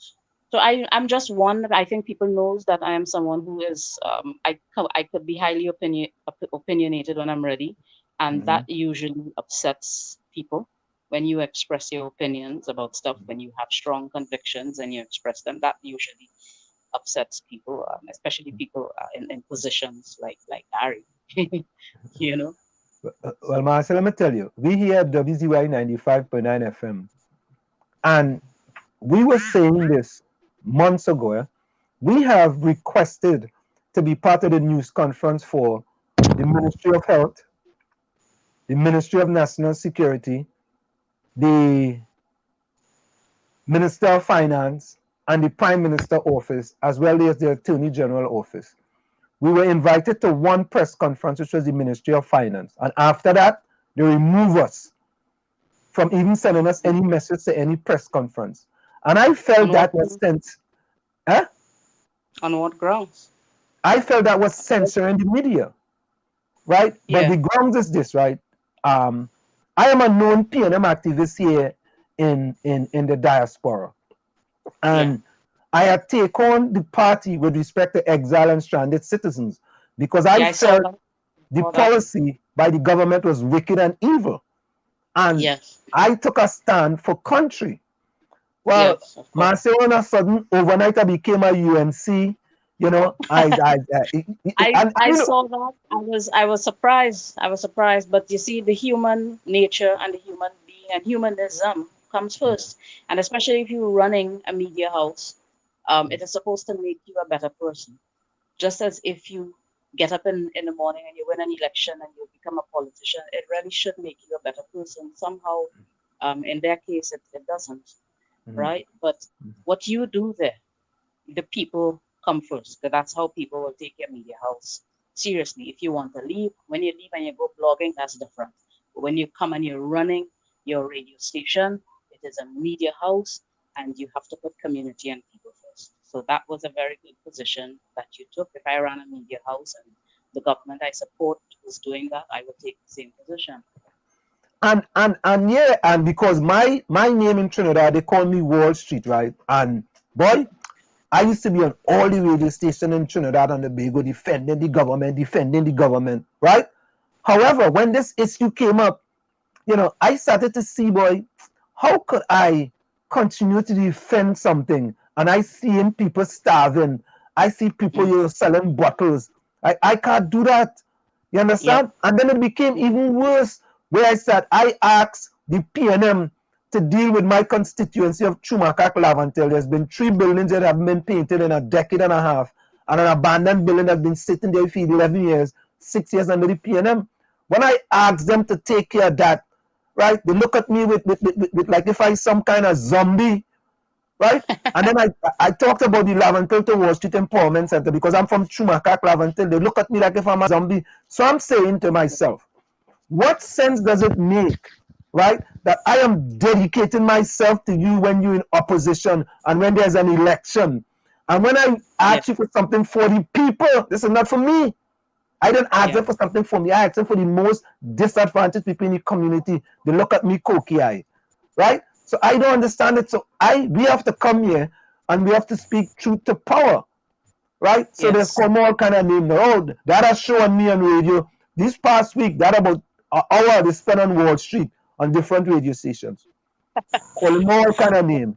But I tell them, I go in 𝗪𝗂𝗲𝗆 and my back broad, right? When you grow up in Laventille, you have to have a back broad. So Marcia, what it is make you go underground? What it is that made you go underground, so to speak? In terms of Well, that was triggered, as I said in the introduction, with the battle between myself and the mainstream media. Not all of the mainstream media, it was just the Express, and TV6 joined in their sister station. I exposed one journalist, that was Suniti Maharaj. I had exposed that Suniti Maharaj was doing consultancy for the Trinidad Guardian media conglomerate and CCN media, comprising of Express and TV6 conglomerate. And that is a conflict of interest. And that is corruption in media. And that is where that war began. And then there was this series of articles about the Brave supports UNC. And she working, she getting $6,000 to blog for the UNC. And at the time they did that, I was not even employed. I did not even have a job answer. I was not working, you know. And when the UNC was shocked when they saw that, because they came week after week with editorial for a whole month. They ran editorials on me, and nobody saw and knew what they were doing. They did not understand that they were trying to make me unemployable. Wow. And it was do or die. And they went on Facebook and they waited in on me. And they said all kinds of vile, nasty things about me and where I come from in Grenada, and they're going to seat it at a ton of background out here. They said it. They said it. A lot of people didn't see what was happening. Very few people observed, but a lot of people didn't know what was going on and why they did what they did. But when they did that, they knew full well that nobody would want to touch me in a hurry.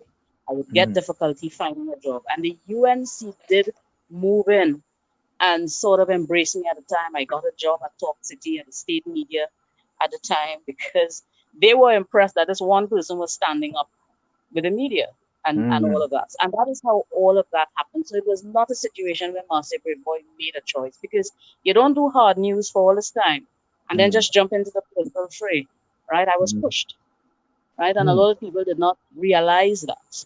And I just sort of just stayed that course. I enjoyed it. I enjoyed exposing their journalism malpractices, their yellow journalism and everything. I totally and entirely enjoyed it. And now I kind of take a break from that. But when I did it, I went hard, and I was nasty and I was brutal because they were brutal towards me. And and I was just hitting. So I was. But they never was expected that from me. They thought, because they took out a lot of people and drove a lot of people out of their careers. You ever notice, you paying attention to the media and you see a good writer or you hear a good announcer and they just disappear from the scene. Yeah, they just manage them away. Once they're good at what they do, the media manager decide, well, that person coming up and I don't want to be replaced soon. They don't keep you for long. They fight you long and they manage you away and they get rid of you. That's so true. When I faced my fight, I stood up and I fought back, and they never expected that.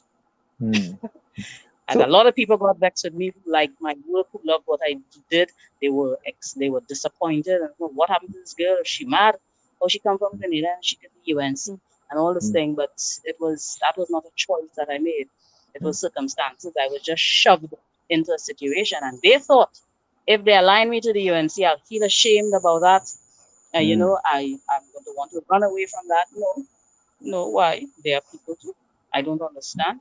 So that was not the position that I took. I never saw it the way they saw it. And I stayed where I was embraced at the point in time. And they say I'm mad too, right, answer? Yeah. They also said that I'm mad. So Marcia, they call Diana Benskin mad as well. A lot of PNM people call her mad. So Diana, Marcia, what we can say that in your time of need, right, the UNC came, with a parachute, so to speak, right, and gave you an opportunity to do something that you enjoy doing. Yes. And you were paid for it, right? Yeah, because I got a good job on Talk City. I was paid $10,000 a month. They said it because they wrote it in the papers, so I could say it. And more or less, I got this job on they hired me on Talk City, and that was I enjoyed that. I love broadcasting, and I got a platform. They have their platform, the Express and whatever they have, an I-95, an urban radio station, and all of them were coming at me. you know, and I had gotten a platform to go back after them because I was just on the Facebook, and that was wonderful. You know, the PNM would have done it too if it was somebody in a similar position and what the person was doing favored them. They would have done the same thing and say, hey, call this girl and hire her. But Marcia, I want to tell you that the PNM is a little different in this situation. Let me tell you why. Because from 2010 to 2015, there was some gentleman in, you know, we go back and forth with each other. It's the ground report, but I call them the underground report. Right? Them fellas are my partners with the Pumpeka radio.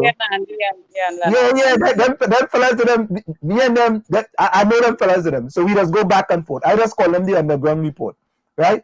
So from 2010 to 2015, they moved from 104.7 FM to 91.1 because prior that the UNC came into power, they supported the UNC.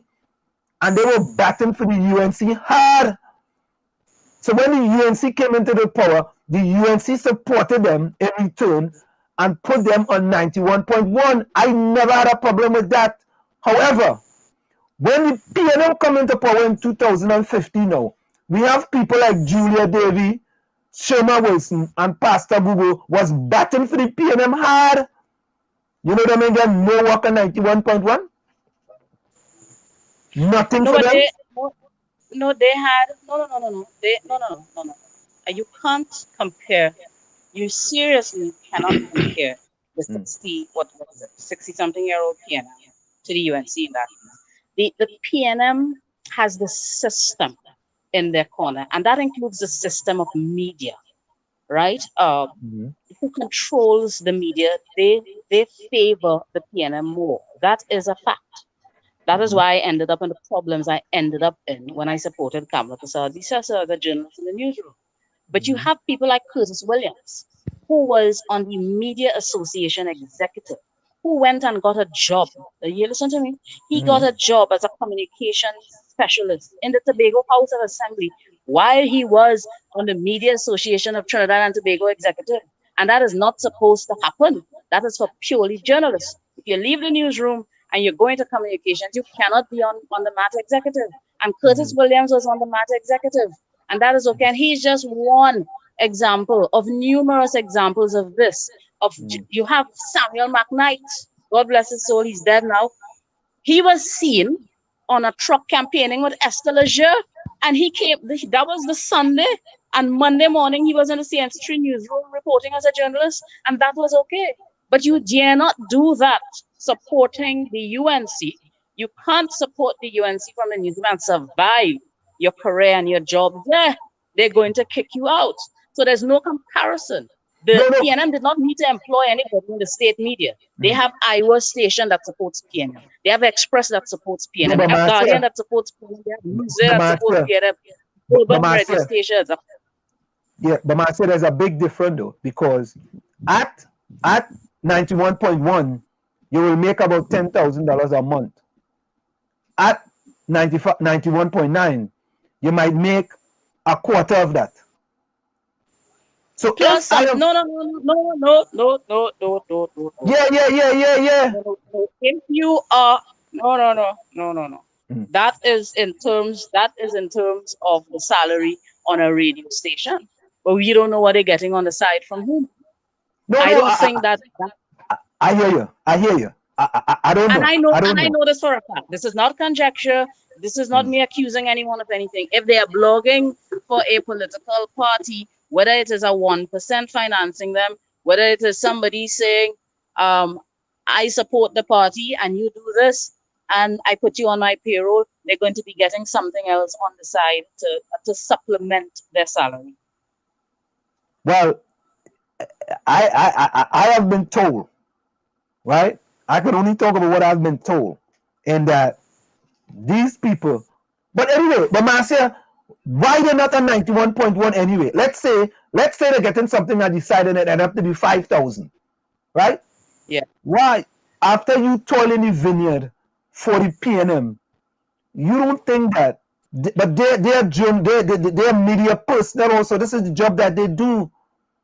Why don't they deserve something at 91.1? and the PNM is in power? I'm just asking. It is not. It is because they have taken positions when they were in opposition that we are not like that. And UNC have bloggers. Hold on UNC have bloggers on the state media, and you're going to see we are going to be different, and we are not going to do that. The PNM does not need to do that. The rest of the body of media supports PNM. They don't need 91.1. 91.1 does not have the following. When so-called UNC pro-UNC broadcasters are on that side of the country is listening to that station. They're not listening to I-95, and it's a very powerful following. It is a big audience. They listen to the station that supports the government that they support, right? It is not applicable to the PNM in this case. They have urban stations who support them. 91.1 is 9.9 is PNM. They don't need 91.1. They don't need it. It's state media. A lot of people don't listen to it. If Rhoda Barrett and others go on there, but do they want to go there? They already set the stage to show that they're going to be different and they're not going to be interfering with the state media. And they have this impression now to hold up because they said so. That's what they're going to do. Right? But it does not affect them because the rest, the 99% of the rest of the media is PNM.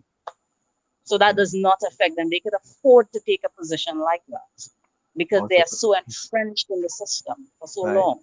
So they could afford to starve their own then. That's how I will put it. They could afford to starve their own. But no, you are wrong. You are wrong. They are not starving.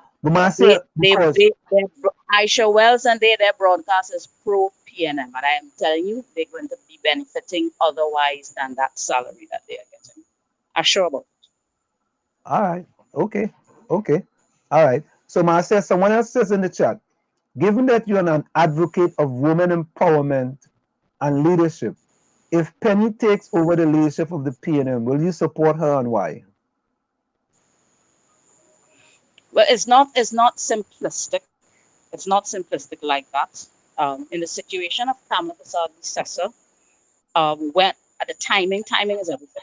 It so happened that she was going to be the first woman prime minister of Trinidad and Tobago, and I supported her. And if it was Penelope Beckles that was going to be first woman prime minister at that point in time, my support would have gone there, and then people would have said, "Oh, she's PNM," you know. But that is really what happened. That is really how that happened. And then because I did that and I was considered a strong reporter, other powerful people above me got mad and started to fight me down, and the whole thing just got very nasty. You know, and turned into just something. The waters just became highly discolored that nobody recognized it and understood what was going on. And they're like, "What, Marcia mother? What? She's supporting them and them. What going on with she?" And this kind of thing, you know. But nobody understood. I was very happy to go down in the mud and just fling my mud at them. I was very, very, very happy to do that. I have no discomfort about that at all. I don't need to do it anymore. But when I did it, I was very happy that I did it. I enjoyed it and thoroughly enjoyed it. I mean, you used to come and take me on, but you and I had a very civil discourse. Yeah, but I said we always had, if it's one thing, I gotta say to you, that's why I had no qualms calling you. We had a very civil, discourse between you and I. You see, and that's and you see, and that's what people don't understand sometimes. And not because you the opposition, I had to come and get nasty with you. That is my philosophy, though. Yeah, some people took a position that, okay, I know Marcia in the newsroom, but she and she colleagues just fall out and we just wait, whatever. And they maintained a very civil relationship with me. You know, it didn't bother them. They just laughed at it. There's this one little Marcia encircled by this jungle. She take it on everybody. You know, so it was really something else. But yeah, you are one example of one of the few people that just maintained a very level head in the situation and just moved with me normal. Yeah, well, I appreciate that, and today I still maintain a level head and getting licks from the PNM left, right, and center, boy. And I coined that first to them, you know. Why you letting that bother you? Huh? Why you letting that bother you? You have no, it don't bother me. It don't bother me. I just go back at them. I call them the go along, get along PNM gang. You know, it's a bunch of them, and all one side of them go along, get along PNM gang, because it's like, you know, them don't care if the PNM say we go exile and stranded citizens, them believe in that. If the PNM tell them the donkey pink, them believe in that. If the PNM tell them the donkey green, them believe in that. It doesn't and matter. That has a history. That has a history in Eric Williams saying, if I put a crapo in lavender, was it? They'll vote for it. Yeah. Correct is right. So here I am now. That has its roots stretched back, you know, into something very significant in those very significant words of Eric Williams. So. Yeah, and here I am now, you know, coming up kind of young in the political thing and doing a lot of activities with them when they were in opposition. And when they come into power, it's like Wall Street is non-existent. Wall Street can't get a little, and people say, look at him, all the work he do, he can't even get a building painted in 𝗪𝗂𝗏𝗏 from the PNM. All that hard work he do, a building painted, you know. I not just for a secret contract, you know. I not just for a secret. I hope the PNM matures and is able to just continue to work with you. You now run a media house. You function now in a different capacity. And I hope that they will understand that and can just continue to work with you. And if you get a journalist to represent you, to go to the news conferences, that's actually even better, you know. So there's a lot of young journalists looking for a break. Right. So if you get a trainee also who can make it clear. Diana. Yeah. Diana went to they ban you, but I'm saying if you have a journalist. What happened? Say that again, Marcia. Yeah, I said you are saying that they ban you, but I'm just telling you another way that you can approach it. If you send an actual journalist to sit in with their media, get someone a media pass, and they go in and say, I represent this media house, it might be difficult. It's going to look like something else for them to just put that person out. So I'm just saying you can find a trainee who's looking for a little break and give them a media pass, and they go into the news conference, and then that, I believe, is good. And then you don't want to send me on. You and them is something different. But if you send, I don't think it's going to be that petty, honestly. I don't think so. It's not all right. So I'll take your advice. We'll find someone. You just get a training journalist, go in representing you. I don't think they're going to be kicked out, to be honest. All right. So you and them, it's just you and the issues because you're supporting them, and then you bash them, and apparently they're hurt and all of that. But you run a radio station, and if you get like a trainee journalist and send them in to gather news and bring it to you, I don't think they're going to be kicked out. All right, so I'll take that advice. I definitely take that advice. That's a good advice. I mean, I've been around. You know, I'm not a spring chicken in this thing. So I'm just telling you how to get around it. I doubt very much. I'm not a fan of the PNM, but I doubt very much if you send in a journalist representing your media house, they're not going to kick out that person. I doubt that much. So you're asking me something, answer? No. I thought no. I wanted you just to tell her about our experience with, the one time they allowed us to go to the Ministry of Finance press conference, and since then we have been uninvited to any press conference so far. Yeah, he was very brusque with me, very curt. I didn't get to ask the questions I really wanted to ask.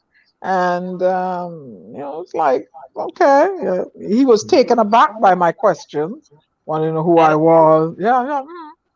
I remember that. But you were, but are you in Trinidad? No, I was over here. I'm over here. Virtual. I saw you on the virtual.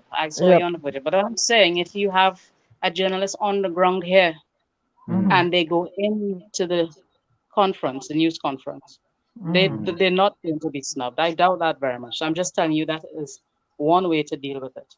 Okay, I appreciate that. You see, sometimes is that it's important for you to invite, every and anybody, because everybody can learn from each other.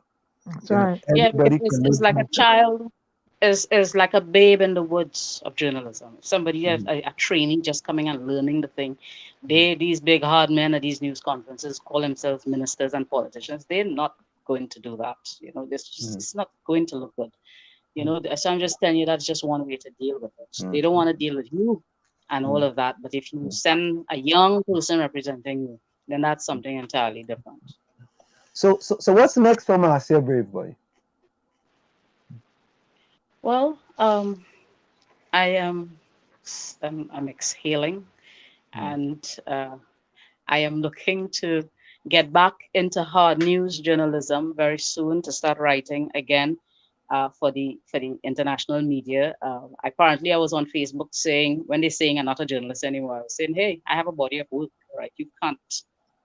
So let me just disabuse you all of this nonsense one time. So then I just saw all my stories disappear from offline, and it also disappeared from the my computer where I had it stored and all of that. So you have a petty government. How did that happen? How did that happen? Because the government, and I'm not accusing them, they paid hackers to go into my system. That's why the Israelis are here. They are in our computer systems. They have come in, they have taken a seat in our living rooms and into our computer systems, deleting content that the PNM does not like. You look for stories on the Express and they're gone. You look for stories on the Guardian and they're gone because Pegasus is in town with the Israelis and that intelligence, and your content is just being made to disappear online, content that they do not like. In my case, they just wiped out every single thing, you know, so that was really kind of personal and strange, because you want to just take down the stories that affected you. But why wipe out my body of work about Haiti, about 𝗪𝗏𝗀𝗃, about Margaret Thatcher? Why would you take all of that down? It costs a lot of money to do that. So you have a government just on nonsense, right? And have the people hungry, throw people on the bread line to give them handouts and turn this country into hamper nation, while they sit down in important meetings talking about Marcia Braveboy and making her stories disappear online. And what does that do to me exactly? Was it supposed to make me sit in a corner and weep? No, I just write again. I just continue writing again. I hope you have taken the position of backing up your data every so often. I just told you they went in on the computer and removed it from there too. I have some things saved, you know, there's some things that I've been able to salvage, but I'm telling you how far and the extent that they went to make my work disappear, you know, because apparently that's supposed to, if I say I have a body of work, you can't say I'm not a journalist anymore. They pay hackers to take down my stories, or they pay the companies that I wrote for abroad. I don't know what they did and really how they did all of it, how they got 15 years of work wiped out. So 19 years of work rather wiped out. That is a lot. Caribbean News Now, Los Angeles Post, and then aggregate sites that carried it. And that is why I think it was a massive operation. Now, you could have paid Caribbean News Now some money to take it down because these online news sites don't make money. You could have paid the other international media outlets as well, but the aggregate sites, how do you explain? Because they didn't just carry the link, they copy and paste a story, right? So how do you explain the stories disappearing from aggregate sites? So you just run a website and you see a story Marcia Braveboy wrote on Caribbean News Now, and you copy it. You say, you like this, you copy it, you just you give a Caribbean News Now the credit, but it's on your website, and it disappears from your website too. So that's professional hackers they got to go in and remove everything. Look at what this government, or whoever it is, it could be the UNC too, because you know both of them working together on certain things, right? Look at what they spend their time doing. Look at this nonsense. What is that supposed to do to me? Help me to understand, Answer. What is that supposed to do to me? Why are they spending time doing nonsense like that and making people hungry and not focusing on how to get the country open back up and get the economy again? They sit down in meetings they regard as important with Pegasus, with hackers, and making people's stories disappear. And some story in the Express that they ain't like, they get hackers to sit in and kill the story link, or they probably get the Express to take it down or whatever. It's just this, why they're spending time doing trivial foolishness like that? Why? You know, that is so annoying if you're a real journalist to exist and trying to get me off Facebook. You know, every single day I get a Google alert in my Gmail. Every single day they're scanning my Facebook and looking for stuff. And then I saw a Hebrew Sanskrit next in the information that came in on the Google alert. And I was like, the red flag, that's the Israelis. That's PNM.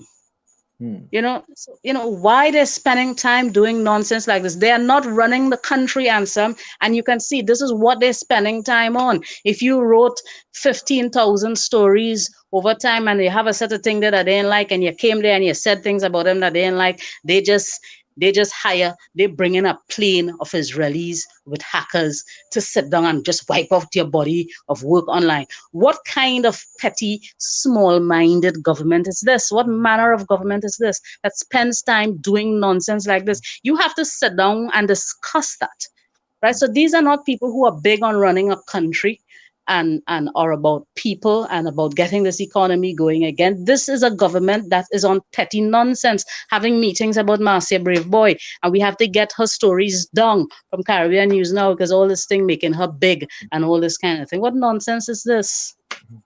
What does that do to me? What? People just contacted me like crazy and saying, I'm not seeing your stories because universities used it as reference. You go into UN documents and they are quoting stories by Marcia Braveboy writing about crime in Trinidad and Tobago. You can find the stories hidden in all kinds of PDF documents where they pull the links and they pull the story and they use it as part of their study and their data, and the PNM sits down and thinks about things like that. And things like that is what is nagging them. And they have to bring in a whole Israeli plane of hackers to take them stories down because that bothers them. So we're going to wipe out this journalist's body of work. No value for anything. How is that different to the person who just shoots down somebody in broad daylight, comes out of the car and stand up over the body and just pump bullets into it? It is the same mindless criminal mind in motion. Is the same thing. It is the same thing. If you can sit down and discuss that and look to wipe out my body of work, you can kill me. And I have to be careful about my life. You know, because this is just a set of nonsense. This government is on stupidness. Well, Marcia, I have to tell you, we have been banned from Facebook now for 2 months, right? And I think somebody called me, and I'm barely hearing. I don't know what's causing that. Okay, are you hearing me better now? Are you hearing me? Are you hearing me? Okay, I'll try. Okay, I'm hearing you. Yeah, well, you go ahead. Go ahead. Yeah, our Facebook page, the radio station Facebook page has been taken down for 2 months. We have been banned from Facebook for 2 months because they say WZYE violated some community standards, you know, and I went and looked at the video that we did, and I don't see anything in the video that violated any community standards. But you know, it's difficult to reach Facebook. But you know, we are just streaming on YouTube now. What they do and what they were taught to do is how the PNM operates. They have 20 days. They have about 20 people. They have someone who organizes these things, and they might have about 40 people in a group, right? They are organized in that way, and they're going to say, well, let's frustrate the Facebook post of 𝗪𝗪𝘀𝗀𝗃, you know, or Gary Hunt or Marcia Braveboy. So as soon as you put out something, they look for loopholes in the Facebook rules, whether it's abuse, whether it's whatever it is, they just look for anything. And they come to a consensus as to what they're going to report it as. And if Facebook looks at it and say, well, you violated our rules, they're just going to start frustrating your posts over time. And you're going to find yourself like almost every month just being banned for stupidness. Because the PNM organize themselves in that way to operate like that and to frustrate certain Facebook pages. You know, Marcia, is the UNC any different though? Is the UNC any different? No, the UNC is not together. The UNC, in my humble opinion, is a party in chaos. The UNC is a very selfish political entity. It's not now. I have been trying to get the leadership of the party to also operate like that, and they're not doing it. You know, because that party has a lot of infighting, and they're not together like that. So they are different from the standpoint that they are not organized in that way. So no, they are not operating like that. The UNC is not operating like that simply because they are not organized to function like that.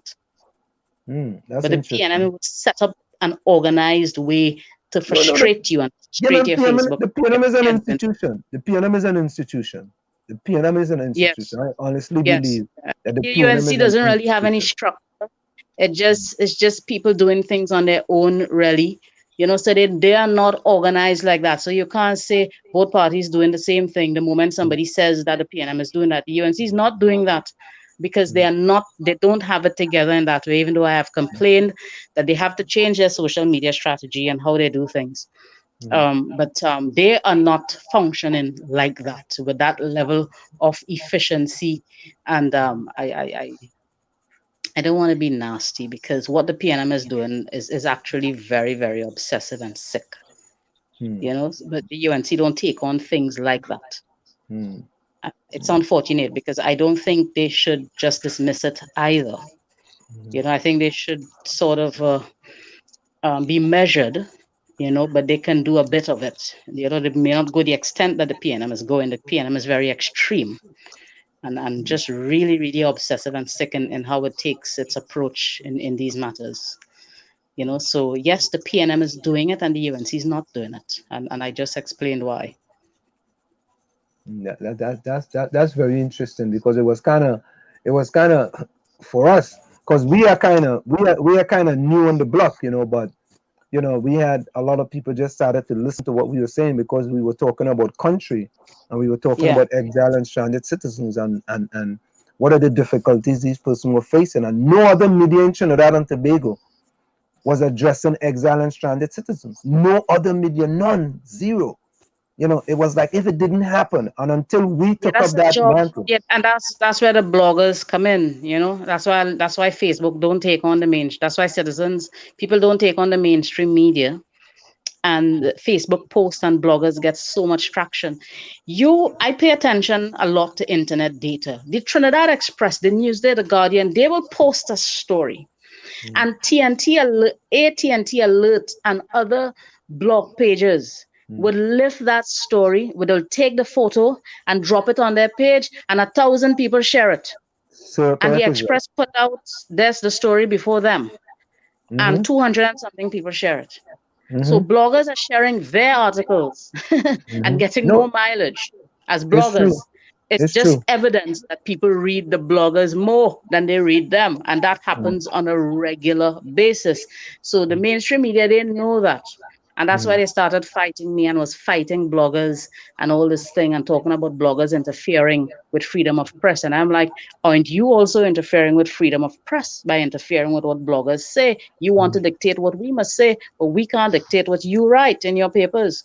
And that is where they really hated Marcia, because I kind of showed people that position and all of that if we can't dictate to them what they write in the Express, the Newsday, and the Guardian, they cannot dictate to us what to write. They can't bully us.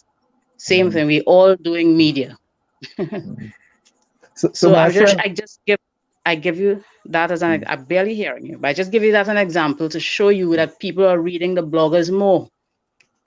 I know. I know that absolutely, because when you look on Facebook and you see, the different bloggers, the amount of views and the amount of shares they get.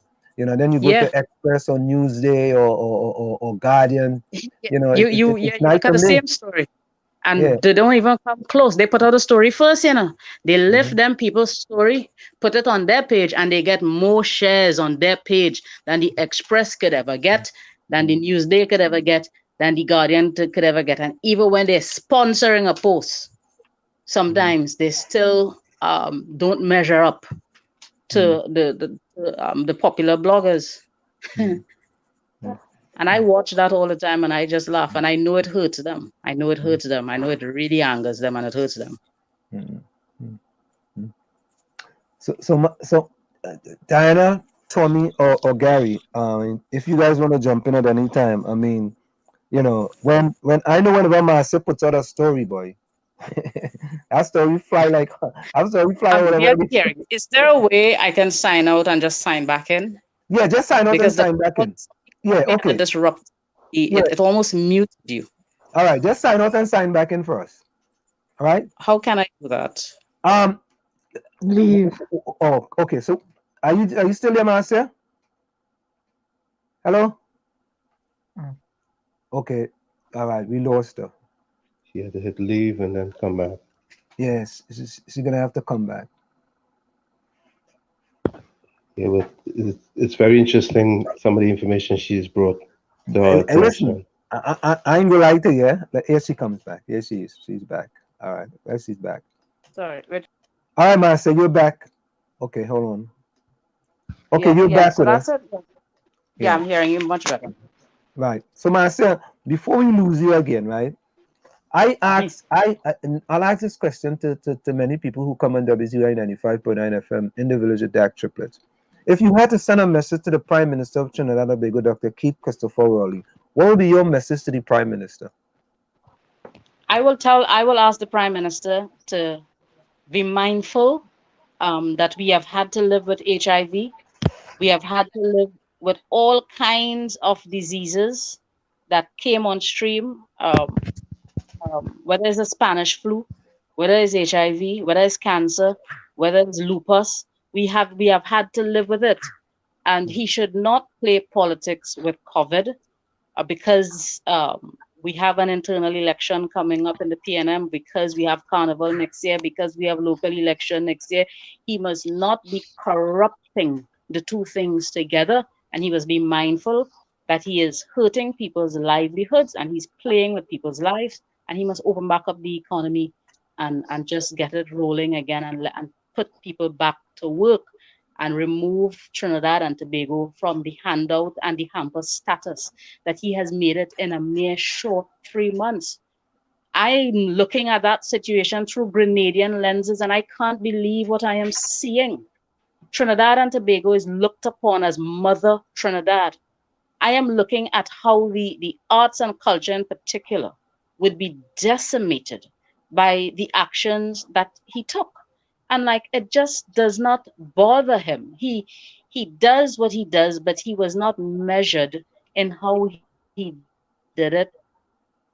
And look at the impact on the people in the arts and culture and those fields, and those other areas. He just shut down the place, and you see that it was just a power thing for him when he says things like, all right, we're going to open this group of places. We open laundromat this week. We open hardware next week. We open food places the following week. That is just power play. That is puerile nonsense. That is just agitating, irritating, just nastiness and stupidness. Just somebody feeling he moving like a glad boy. He needs to stop behaving like a 𝗪𝗶𝘀𝗀𝗃𝗃𝗃𝗃 and a glad boy, and just open up the country, behave like he's a mature individual. Have some kind of conscientiousness and some consciousness about how his decisions and his actions are affecting people's pockets. The fact that banks are foreclosing on people's properties, that doesn't bother him. Are you a sadist? You enjoy seeing the people in pain? What nonsense is this? Why are you doing this? Open back up the country and let us return to normal. And that is my message to him, because we have to live with this pandemic. Right? And stop following these dictates by whoever is giving it to you, because you are a human being and you live here and you see how this is affecting your people, and you have to come back to ground zero, back to where your people, and come down from that penthouse up there with that COVID agenda and all these hidden hands that you are dealing with that don't know nothing about how people are scratching their behinds, how they're feeding their mouths. You grew up here, so you can't continue doing this. Just open back up the country and let it bloom and grow again. And that's my message to him. Well, I tell you, because Marcia, how little Grenada of 100,000 people, 90,000 people that looks up to Trinidad in terms of carnival and so on. You want to remove that influence by decimating that industry? You want little Grenada now to be looking at Trinidad and just frowning and stooping on them and looking at them as nothing, which they wouldn't. But he has to understand what he is doing to the status of Trinidad and to the people of Trinidad and Tobago by these decisions that he makes and these little Oasis islands that looks up to Trinidad as Mother Trinidad. You find yourself in a position where you're breaking the back of Trinidad because it's the powerhouse of the region. And if you break Trinidad, then you break all. Why are you following that agenda? Why? And you're a Tobago boy. Why are you following that agenda for? That is wrong. And he must bring back some normalcy to this place and bring back respect to Trinidad and Tobago. But you know, and do whatever he can to fix the culture and arts industry. You know, I just said that. Are you following self-governance for Tobago? You have a position on that? I'm not strongly. Again, you know, as a Grenadian, I'm also a Tobagonian. We see each other as one, Tobagonians and Grenadians, and I would look at it in the way I don't understand. And you have Grenada, Carriacou, and Petite Martinique, and you have the kayak saying they want self-governance, they want to be on their own and separate from Grenada. It's such nonsense, you know. So it's just something that I kind of dismiss because they're going to still have to depend on Trinidad. If they go independent, the PNM is going to be thinking about a ballot box. Do they really want to be with all those 2 seats? So I just think it's an exercise in futility. I don't think it's serious. I think it's just an empty discussion going along. I really see it as a distraction. It is not something that I take seriously. Honestly, it's just something that I completely ignore. It's just talk, to be quite honest. Yeah, but I think I see it in reality. But I think the PDP and Dr. Winsford is taking up Dr. Winsford James, Dr. Vanos James, you know, 𝗧𝘂𝗲𝗆 and these esteemed gentlemen in Tobago is taking it very seriously, and they're fighting the battle for self-governance for Tobago, you know, and they've been, and all of them been on here too, you know, and they are fighting that fight. I don't know how seriously to take that, you know, because people just like being in the media and like feeling important and like being interviewed. And I really don't know if it's to take any of that seriously, because at the end of the day, I think it comes down to dollars and cents, in this case, the ballot box and votes. And I don't think the PNM nationally would want to be without the Tobago seats in a general election. That is my position on that. So I really just, this thing is just a merry-go-round conversation that is going nowhere. So that is not something that I occupy my mind with at all. Okay. That's good. Fair enough. You know, I mean, Tommy, do you have anything? I don't take anything seriously with James. I just, nonsense. I think it. Well, I believe that Tobago needs a federation like 𝗪𝗪𝗏𝗏𝗏 has with Trinidad. That's a good model. Yeah, I feel Tobago deserve the self-governance. My father is a Tobagonian who live in Tobago. Oh, you know, he live in Roxborough, Tobago. So I think Tobago needs the self-governance, and I think if Tobago gets self-governance, they'll do really fantastic. I mean, it's always it does not make political sense to the PNM. That's my humble opinion. No, I agree with that. It doesn't make political sense to the PNM. It's just a conversation that's happening because the people in Tobago want it, but it does not make any political sense to the PNM. So that is something that I don't even take that on answer. Like, seriously, I just don't. Because I know that is a conversation that is going nowhere. Well, I think it's left to be seen though, because I think this time, you know, I mean, they came back and they said they were going to give it another 2 weeks. But I think if they have another election in Tobago, it looks like there's a great possibility that the PDP will get most of the seats, because the people of Tobago are that fed up with the status quo. I mean, I can say that because my father is on the ground, and my father was a staunch PNM. I know my father is basically a PDP. You know, but there are other things happening that we do not see, and in spite of the vast complaints, at the end of the day, we still see PNM prevailing. And I don't want to go into that discussion right now to upset the apple cart, because I want my peace of mind for now. I just see PNM and UNC as one, and PDP and PNM as one, and working as one. And I've been on Facebook accusing them of selling elections. So I didn't want to go there and start to irritate and agitate situations, because it's the whole country complaining, I want the PNM gone, and at the end of the day, they win elections, and nobody understands that. And I understand it. I know what's going on, but she conjecture, and she ad hominem, and she fiction, and she fake news and all those kinds. So I just leave that alone, right? So you saying that, and then you see at the end of the day, PNM prevails again, and you just wonder, well, how? And I could tell you how in a private discussion. We will leave that for a private discussion.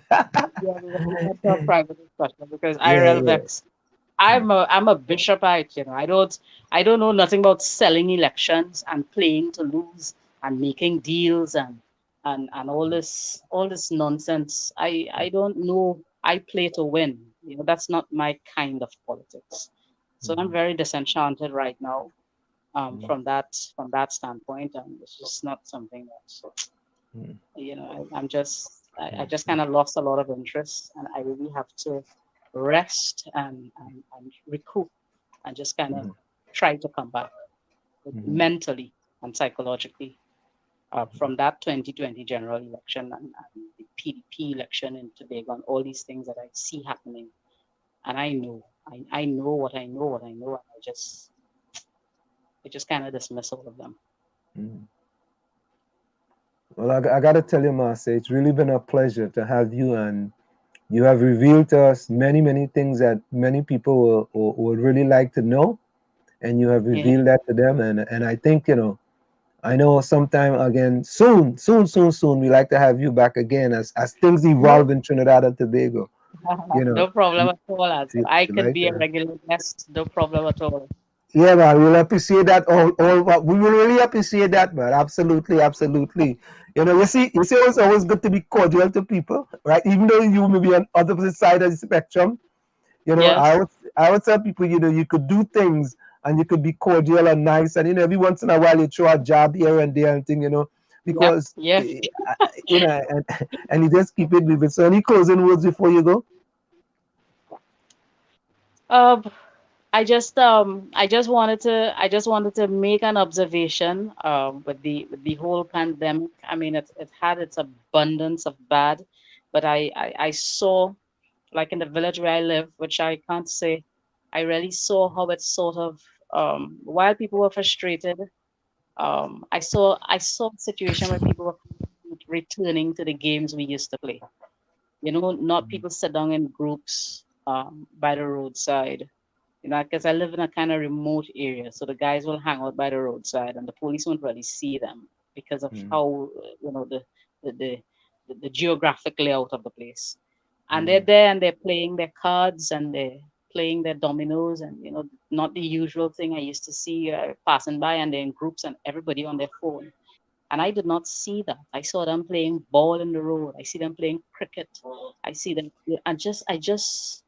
I wondered what was really happening here. I just saw this really nice nostalgic moment was just coming back, because something about the whole situation kind of humbled them, or it just brought on a kind of consciousness that this is what they should be doing and how they should be living. And they were playing the games that we used to play, and that was really that was actually really wonderful to see, actually. So I just highlighting, I mean, apart from all the talk about thanks, Rowley, my husband coming home now and all this thing, and I just want an observation.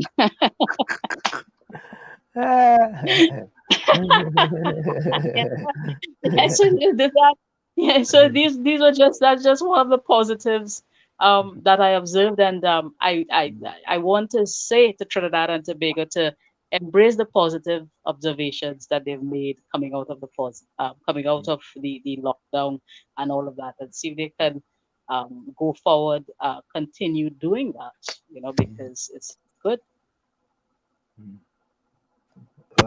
Marcia, we want to say thank you so very kindly for taking the time to join us, and we are definitely going to have you back soon. We appreciate you. Thanks, Anselm, and my Bajan friend there. All right, and take care so much. Thank you. All right, okay. All right, bye. All right. All right. So there you have it, folks. Straight from the horse's mouth, boy. Marcia Braveboy. You know, Marcia have been toiling in the vineyard for a very long time. You know, and she continues to toil in the vineyard. So, you know, it's nice of us to have her here. You know. All right, folks. So, Anselm, you see them people in the chat. Oh Lord, Father God, help them. No, you have to handle them in the chat. Lord, Father, going back and forth in the chat. I don't know that Wolverine. Oh Lord, Father God. Tommy. Oh well, Lord. yeah, yes. Oh my. You're gonna make it. You're gonna make it. You're gonna make it, Diana. I don't know, bro. I don't know where them come from. It's like cheese stick, breadstick, Templars hair, Templars creed, Rosen backward either, you know. I'm telling you. Marissa and Carice in backward now, you know. Well not cake. She the start thing and then back down. And then but gone. You see, but you see this Wolverine. I give him talking about quickie. He was talking about something with a quickie. I give him 1,000,000 push-ups to do. Oh yeah, I noticed that. 𝗃𝗃𝗃𝗃, welcome. You see 𝗃𝗃𝗃𝗃 in the house, you know, yeah. Nuts cake, cheesecake. Hold on. Carice and backwards either, you know. Tell me hit him with the slippers now instead. Marissa Garcia, Wolverine, 𝗃𝗃𝗃𝗃. Oh my Lord. Carice. I tell him, for you next on Tuesday, Ulrich. I have a special for you on Thursday. I have a special for you. Special thing for you. They call it jungle slipper. I tell him, okay, start with one push-up. He said they never teach him that number in school. They only teach him number 2. They only teach him number 2, not number 1. There was a troublesome bunch, boy. I'm telling you, I couldn't keep up. I was trying to focus. Diana, I appreciate you keeping up with them because they're fast and furious. That was a troublesome bunch. They're very fast and furious. Carice in backward, you know? Yeah, boy. In backward, either, boy. And you say Carice have a nice picture? As you say? Thank you, Ulrich. I look different. I had an interview with my agent. So want a Mad Dog? You going? You know, don't they have a drink called Mad Dog 2020? All of Mad Dog still they ask me guys if you get your name from the drink. That drink like kerosene, you know. Ansel, Father, where Mad Dog from? Yeah, Mad Dog. Wait, I think Cheese Sick might know where Mad Dog from. Cheese Sick or Run DMC. Where Mad Dog from? No, I'm not going on a date temple spree. I feel Mad Dog from Run by the Labas, you know. Oh. You didn't think so? No. Hey, I want to let you know if Mad Dog from Run by the Labas. But all right, let's go for a quick station identification and be right back. And we go take 1 or 2 songs and then we out of here. We'll be right back, all right? Let's go for a station ID. Of course, in the village with the dark triplets on WZYE 95.9 FM, we lost Gary. And we come to you every Tuesday, Thursday, and Saturday from 7 to 9 p.m. And of course, we want to say a special thank you to Marcia Braveboy for joining us. You're listening to WZYE 95.9 FM. You are listening to WZYE 𝗹𝗶𝘀𝗃𝗍𝐿 95.9 FM, the most influential name in Caribbean radio in the tri-state area. Broadcasting from East Orange, New Jersey, the most influential name in Caribbean radio, WZYE 95.9 FM. And of course, people, we are back with you. It's in the village with the dark triplets on WZYE 95.9 FM. Of course, it's Diana. Diana, I hear you laughing. Who's saying something now? You don't want to say. Who's that? Read what it say. Read what it say about you. I don't know that. He going for. What do you think? Let's see. Hold on. Was she going for? You see that? You see that Wolverine? Yeah. All right. You know what? Let me show you how many quick. Let me show my quick. Let me show much push-ups he got to do. Look, all these push-ups. Look, see them push-ups? That's the push-ups you got to do. Look. Yeah. See, yeah, Wolf. Look, them's the push-ups. Wolverine say Wall Street going for a quickie too. Push-ups. Right. Wolf got to do. Push-ups for Wolf. Where Wolverine from again? Them is your push-ups, Wolf. You remember where he from? I don't know where he from. You know where he from? Them is your push-ups, Wolf. And on top of it, look, here's the slipper. You getting the slipper to see? Wolf. Push-ups on the slipper. All right. So let me go here. We're getting this one right here. Let me get this one here. Let me get this song here. Let's put the song in the chat. Let me go. We're starting with this one. We're starting with this one here. There we go. Jump in. What about Montano, say? Everything Marcia spoke about, I heard that years ago. As I told you, I'm 75 years old. We jumping up, start jumping up. We jumping up, start jumping up. We jumping up, start jumping up. Is the road calling? We jumping up, start jumping up. We jumping up, start jumping up. Take us to run, take us to black people, get to get the fire. Get on that. We come back. Still we come back. Still we come back. 2005. Still we come back. Still we come back. Still we come back. Now. Big fight, boom, boom. Telling you there is just no stopping for this day. I'll swing the peak and the highest mountain. Yo, blaze the heat like a fire burning. Gonna find no way I would kill. But man threatening to fire me for sure. If I only live once more. But when you better understand, it's time to go to flag and just jump up in the fire. We come back, still we come back, still we come back. 2005, still we come back, still we come back, still we come back. Now, we jumping up, start jumping up, jumping up, start jumping up, we jumping up, start jumping up, jump until morning. We jumping up, start jumping up, jumping up, start jumping up, jumping up, start jumping up.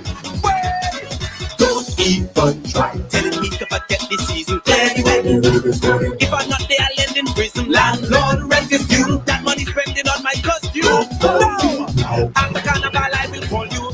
How I fly home, I don't know for sure, but I guarantee I'll be there once more. Masquerade when you reach down. I want you to go to black and then jump and carry on.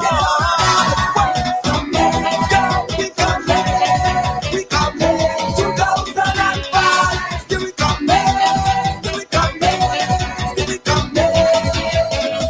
One day there's just no stopping where we'll be. Can you feel it? Put your song in the chat. Put your song in the chat. Two more songs. Can you feel it? One day there's just no stopping where we'll be. Come get ready with me. Free your mind, your soul. Go, let music take control. We come back, still we come back, still we come back. 2005, we come back, come back, come back. We jumping up, start jumping up, jumping up, start jumping up. We jumping up, start jumping up, jump until morning. We jumping up, start jumping up, jumping up, start jumping up, jumping up, start jumping up. Is the road calling? We jumping up, start jumping up, jumping up, start jumping up. We jumping up, start jumping up, jump until morning. We jumping up, start jumping up, jumping up, start jumping up, jumping up, start jumping up. Is the road calling? We jumping up, start jumping up, jumping up, start jumping up. We jumping up, start jumping up, jump until morning. We jumping up, start jumping up, jumping up, start jumping up, jumping up, start jumping up. Is the road calling? We jumping up, start jumping up, jumping up, start jumping up. We jumping up, start jumping up, jump until morning. We jumping up, start jumping up, jump jumping up, start jumping up now. Jumping up, start jumping up. Is the road calling? Of course. Ultimate reject. Okay. Let me get that one. Hold on.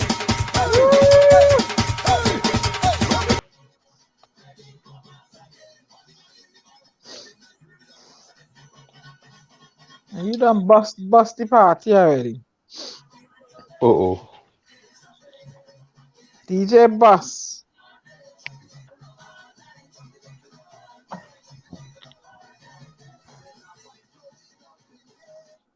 Yeah, but that song like they want to stop at all, but I know what's going on with that song, you know, right? Like they didn't want to stop. Ultimate reject. Let me go with that one. Yeah. Ultimate rejects. Oh, let's put all the song in the chat. We going right now. Ultimate rejects. What is saying out there now? Ultimate rejects, boy. We jamming still? Okay. Hold on. Yeah, that's the one.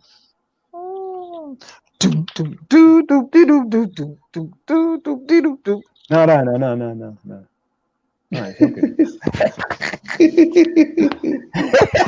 Oh, you're laughing at my jamming? Hold on.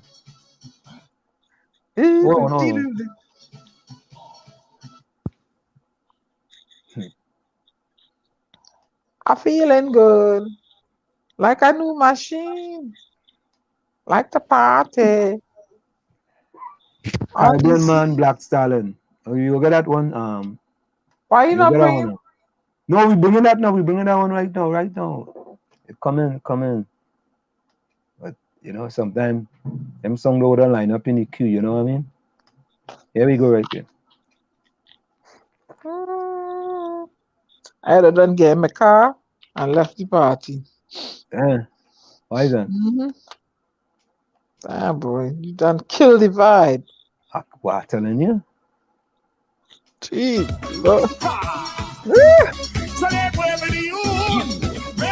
way for you.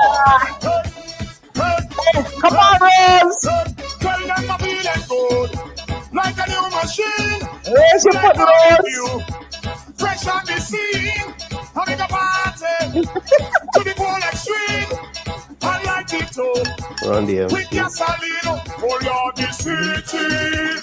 Good boy, we jamming still. We jamming still. We building. Good for down. We jamming still. We jamming. Just hold them on. Hold them on one day. Hold them on one day. Hold them on one day. Just hold them on one day. Hold them on one day. Hold them on one day. Hold them on one day. No, we don't business. No, we don't business. We don't like we don't business. We don't like we don't business. Rose, raise your leg. Free up like we don't business. No, we don't business. No, we don't business. Recession. No matter we. Promote ourselves. And you must see. We make a party. To the full extreme. And like it too. With the wrestling. Oh God, the treasury. We're falling down. We're jamming still. We're jamming still. We come on me. To fall down. We're jamming still. We're jamming. Just hold them on one day. Hold them on one day. Hold them on one day. Hold them on one day. Just hold them on one day. Hold them on one day. Hold them on one day. Hold them on one day. No, we don't business. Oh, we go business. We go business. Free up like we don't business. Free up like we don't business. No, we don't business. No, we don't business. No, we don't business. We don't business. No, we don't business. We don't business. No, we don't business. We don't business. No, we don't business. We go business. We don't business. No, we don't business. We don't business. No, we don't business. We don't business. No, we don't business. We don't business. Make way for the you. Make way for the you. Make way for the yard. Make way for the yard. Make way for the you. Make way for the you. Make way for the yard. Make way for the yard. Make way. Make way. Make way. Make way. Make way. Make way. Everybody. Make way. Make way. Make way.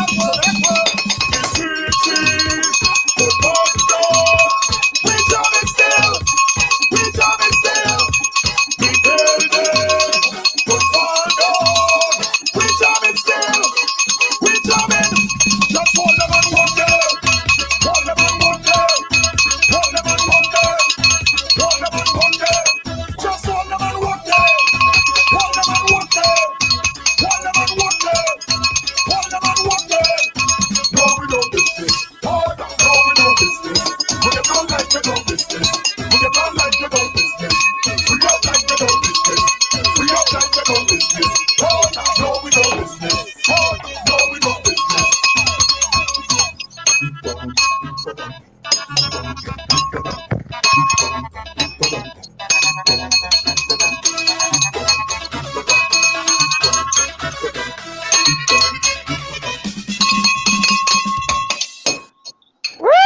All right. Woo! Are we gonna go with this one here? We're going with this next one here. Let me go with this next one here. Hold on, let me see this next one here, boy. We're going with this next one here. No, not that. No, not that. No, we don't want that one. Takesha dancing, boy, go. Yeah. Walk them, Diana. Yeah, that's right.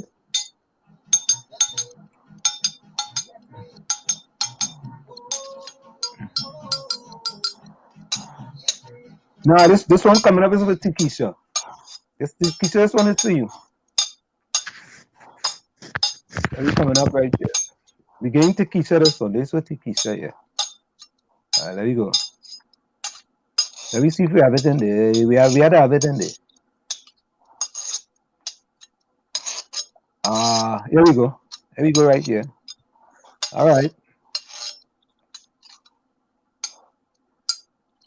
Here we go with this one. Ron say you're going to see a larger bless tonight. Yeah, Rose, you're the best DJ. Yeah, folks. I mean, of course, we want to say thank you to all of you for logging on and locking in and tuning in. You know, I want to really appreciate all of you. Tommy, any closing words? Tommy, yes, sir. Yes, sir. A pessimist is one who make. Can you hear me? Yeah, we hearing you. Go ahead. Can you hear me? Can you hear me? Yeah, we hearing you. Go ahead. Just go ahead. A pessimist is one who makes. A pessimist is one who makes difficulties of his opportunities, and an optimist is one who makes opportunities of his difficulties. These are the words of Harry Truman. Also, I'll say the power of finding beauty is in the humble things that make home happy and life lovely. That's by Louisa May Alcott, rather. Yeah. Pleasant night to each and everyone. Go ahead, Tommy. Pleasant night to each and everyone. Appreciated spending time with you. See you next time. Marissa, can you put closing quote in the chat, Marissa? All right. This is very simple. The words of Jimmy Carter says, the measure of a society is found in how they treat their weakest and most helpless citizens. From where I sit, this is it. The cock on the wall, so that's all I like to say, but I've got to go. Remember, hard work beats talent when talent does not work hard. And for every 60 seconds of anger, you lose 1 minute of happiness. See you, same WZYE time, same WZYE channel. Diana? Okay. I haven't done one in a long time. And on the heels of Miss Billie tonight, I want to do something on mental health. It's okay not to be okay. One of the most significant public health measures implemented during the COVID-19 pandemic has been extended periods of lockdown, where the whole populations have been advised to remain in their households other than to collect necessary supplies. If this had occurred when I was a teen and I had to be locked down with my abuser, the woman who birthed me, I'm not sure I would be alive today. There are increasing calls to understand the impacts of this lockdown on the mental health and well-being of children and young people during the COVID-19 pandemic. As lockdown measures begin to ease, we require an understanding of what children and young people have been experiencing during the lockdown period, as well as how children and young people can be best supported to resume normal life or the new normal over the coming months and years. Many children and young people have likely experienced loneliness during the lockdown, and in particular been affected by the lack of physical contact with their friends, families, and peers, and the boredom and frustration associated with a loss of all activities they have been accustomed to taking part in. Moreover, many children and young people have experienced worries and distress about their education and returning to school. They're worried about having to move. They're probably asking themselves, will this happen again and anytime soon? If the adults are snapping at each other about the lack of finances, the lack of work, imagine what the COVID-19 is doing to the little ones. It is therefore seems important to facilitate support for children and young people that allow them to talk through some time of the shared experiences and in turn validate their experience of lockdown while simultaneously informing them of what is being done to ensure their return to school and education is as stress-free as possible. A return to life as usual will not mask the emotional toll COVID will have on them. So many citizens of Trinidad and Tobago, citizens who suffer from anxiety and depression, women in abusive relationships, children experiencing abuse or neglect at the hands of their parents. They have it hard at the worst, and the experience of isolation and loneliness during this lockdown could have consequences for their personal relationships that will not magically disappear with a vaccine. To all of you, I say, it is okay not to be okay. If you are not feeling well or you're not adjusting well, to the teachers and the principals, you may see an increase in behavioral incidents in student population. I implore you, do not react hastily and with a tone of reprimand. Instead, respond to that child with compassion and genuine support. This is Diana Benskin, your resident poet, aka The Storm, bidding you auf Wiedersehen until we meet again. Good night, my beloved people. And that was no other than Waveney Diana Benskin McDonald. Marissa says, in the closing word of Marissa, good night, everyone. See you all Thursday night, Marissa, Thursday night. And we want to say thank you all. Thank you to every one of you for joining us again. We really appreciate it. And we're going to go out tonight with, the song is for Ulrich. Ulrich wanted this song called by Black Stallion, Caribbean Man. So we're going to go out to that by Black Stallion, Caribbean Man. Thank you guys for listening. Take care. See you, same WZYE time, same WZYE channel. Later.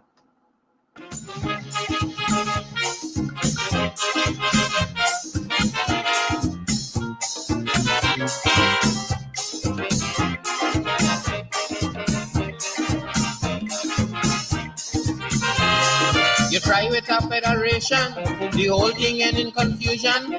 Curriculum and then 𝗪𝗪𝘆, but somehow a spelling disaster.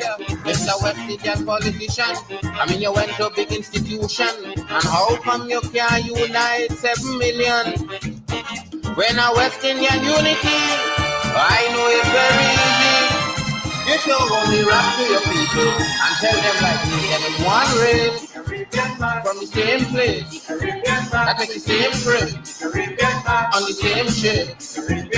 So we must push one common intention, it's for a better life in the region, for the woman and we children.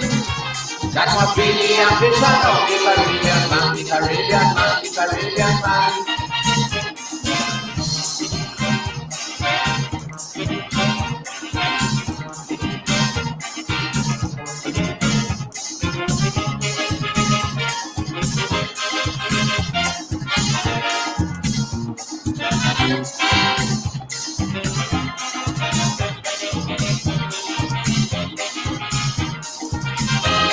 You say that the federation was imported quite from England, and you're going and form a 𝗪𝗪𝘆 with a true West Indian flavor. But since 𝗪𝗪𝘆 started running, money, noon and night all I hearing, it's just money, speech, then prime minister giving. But I say no set of money, go for my unity. Just of all the people need, there I can be like one race, from the same place, that make the same trip, on the same ship. So we must push one common intention, it's for a better life in the region, for we woman and we children. That must be the ambition of the Caribbean man, the Caribbean man, the Caribbean man.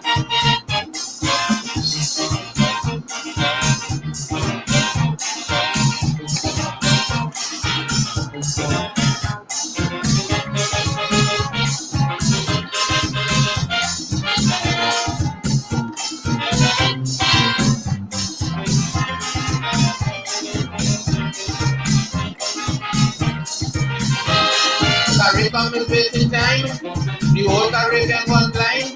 If we don't know from where we come in, then we can't plan where we going. That's why some want to be communist, rather some want to be socialist, and one set a religion to us to this foolishness. Look at man who don't know. And of course, folks, let me read, I'm still here. Let me read Marisha's closing comments. She sent it to us, so I got to read it before we go. Marissa says, wisdom was given to be shared, never kept. Fools despite wisdom and understanding. Listen to the voice of your people. We are speaking up. Marissa, thank you so very kindly. We really appreciate that. And folks, we're going to see you same WZYE time, same WZYE channel later. Let's go out with Ember tonight. Help! Somebody help me! I'm looking for Jacka. Boy, I tired to go around the country now. I don't know what to do again. Looking to buy a donkey to sell coconut in town. Can't afford to buy a pickup to tote me nuts around. So I gone up in the country looking for jackals to buy. But everybody I check, they keep on telling us. They say up here do a donkey, aliment a plenty. Up here do a donkey, aliment a plenty. If you want to see real donkey, aliment a plenty. If you want to find real donkey, aliment a plenty. Donkey for sewing day, donkey for sewing day, donkey for sewing day, donkey for sewing day, donkey with PhD, doctorate, law degree, donkey that dance for so, don't know from head to toe. Looking for a donkey, you want to find real donkey, fat donkey, maga donkey, any kind you could get it. Whoa, you know that?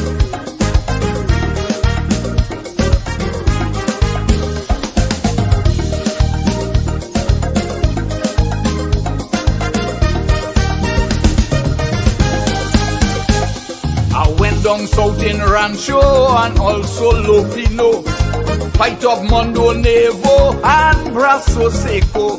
They say it have a old man, he bound to have a few. But when I check the old man, he and all same too. He say up here do a donkey, parliament a plenty. Up here do a donkey, parliament a plenty. If you want to see real donkey, parliament a plenty. If you want to find real donkey, parliament a plenty. Donkey for sewing day, donkey for sewing day, donkey for sewing day, donkey for sewing day, donkey with weave and rats, even bald head jackass, donkey that's straight and gay, donkey that cold and grey. Looking for a donkey, you're looking for a donkey.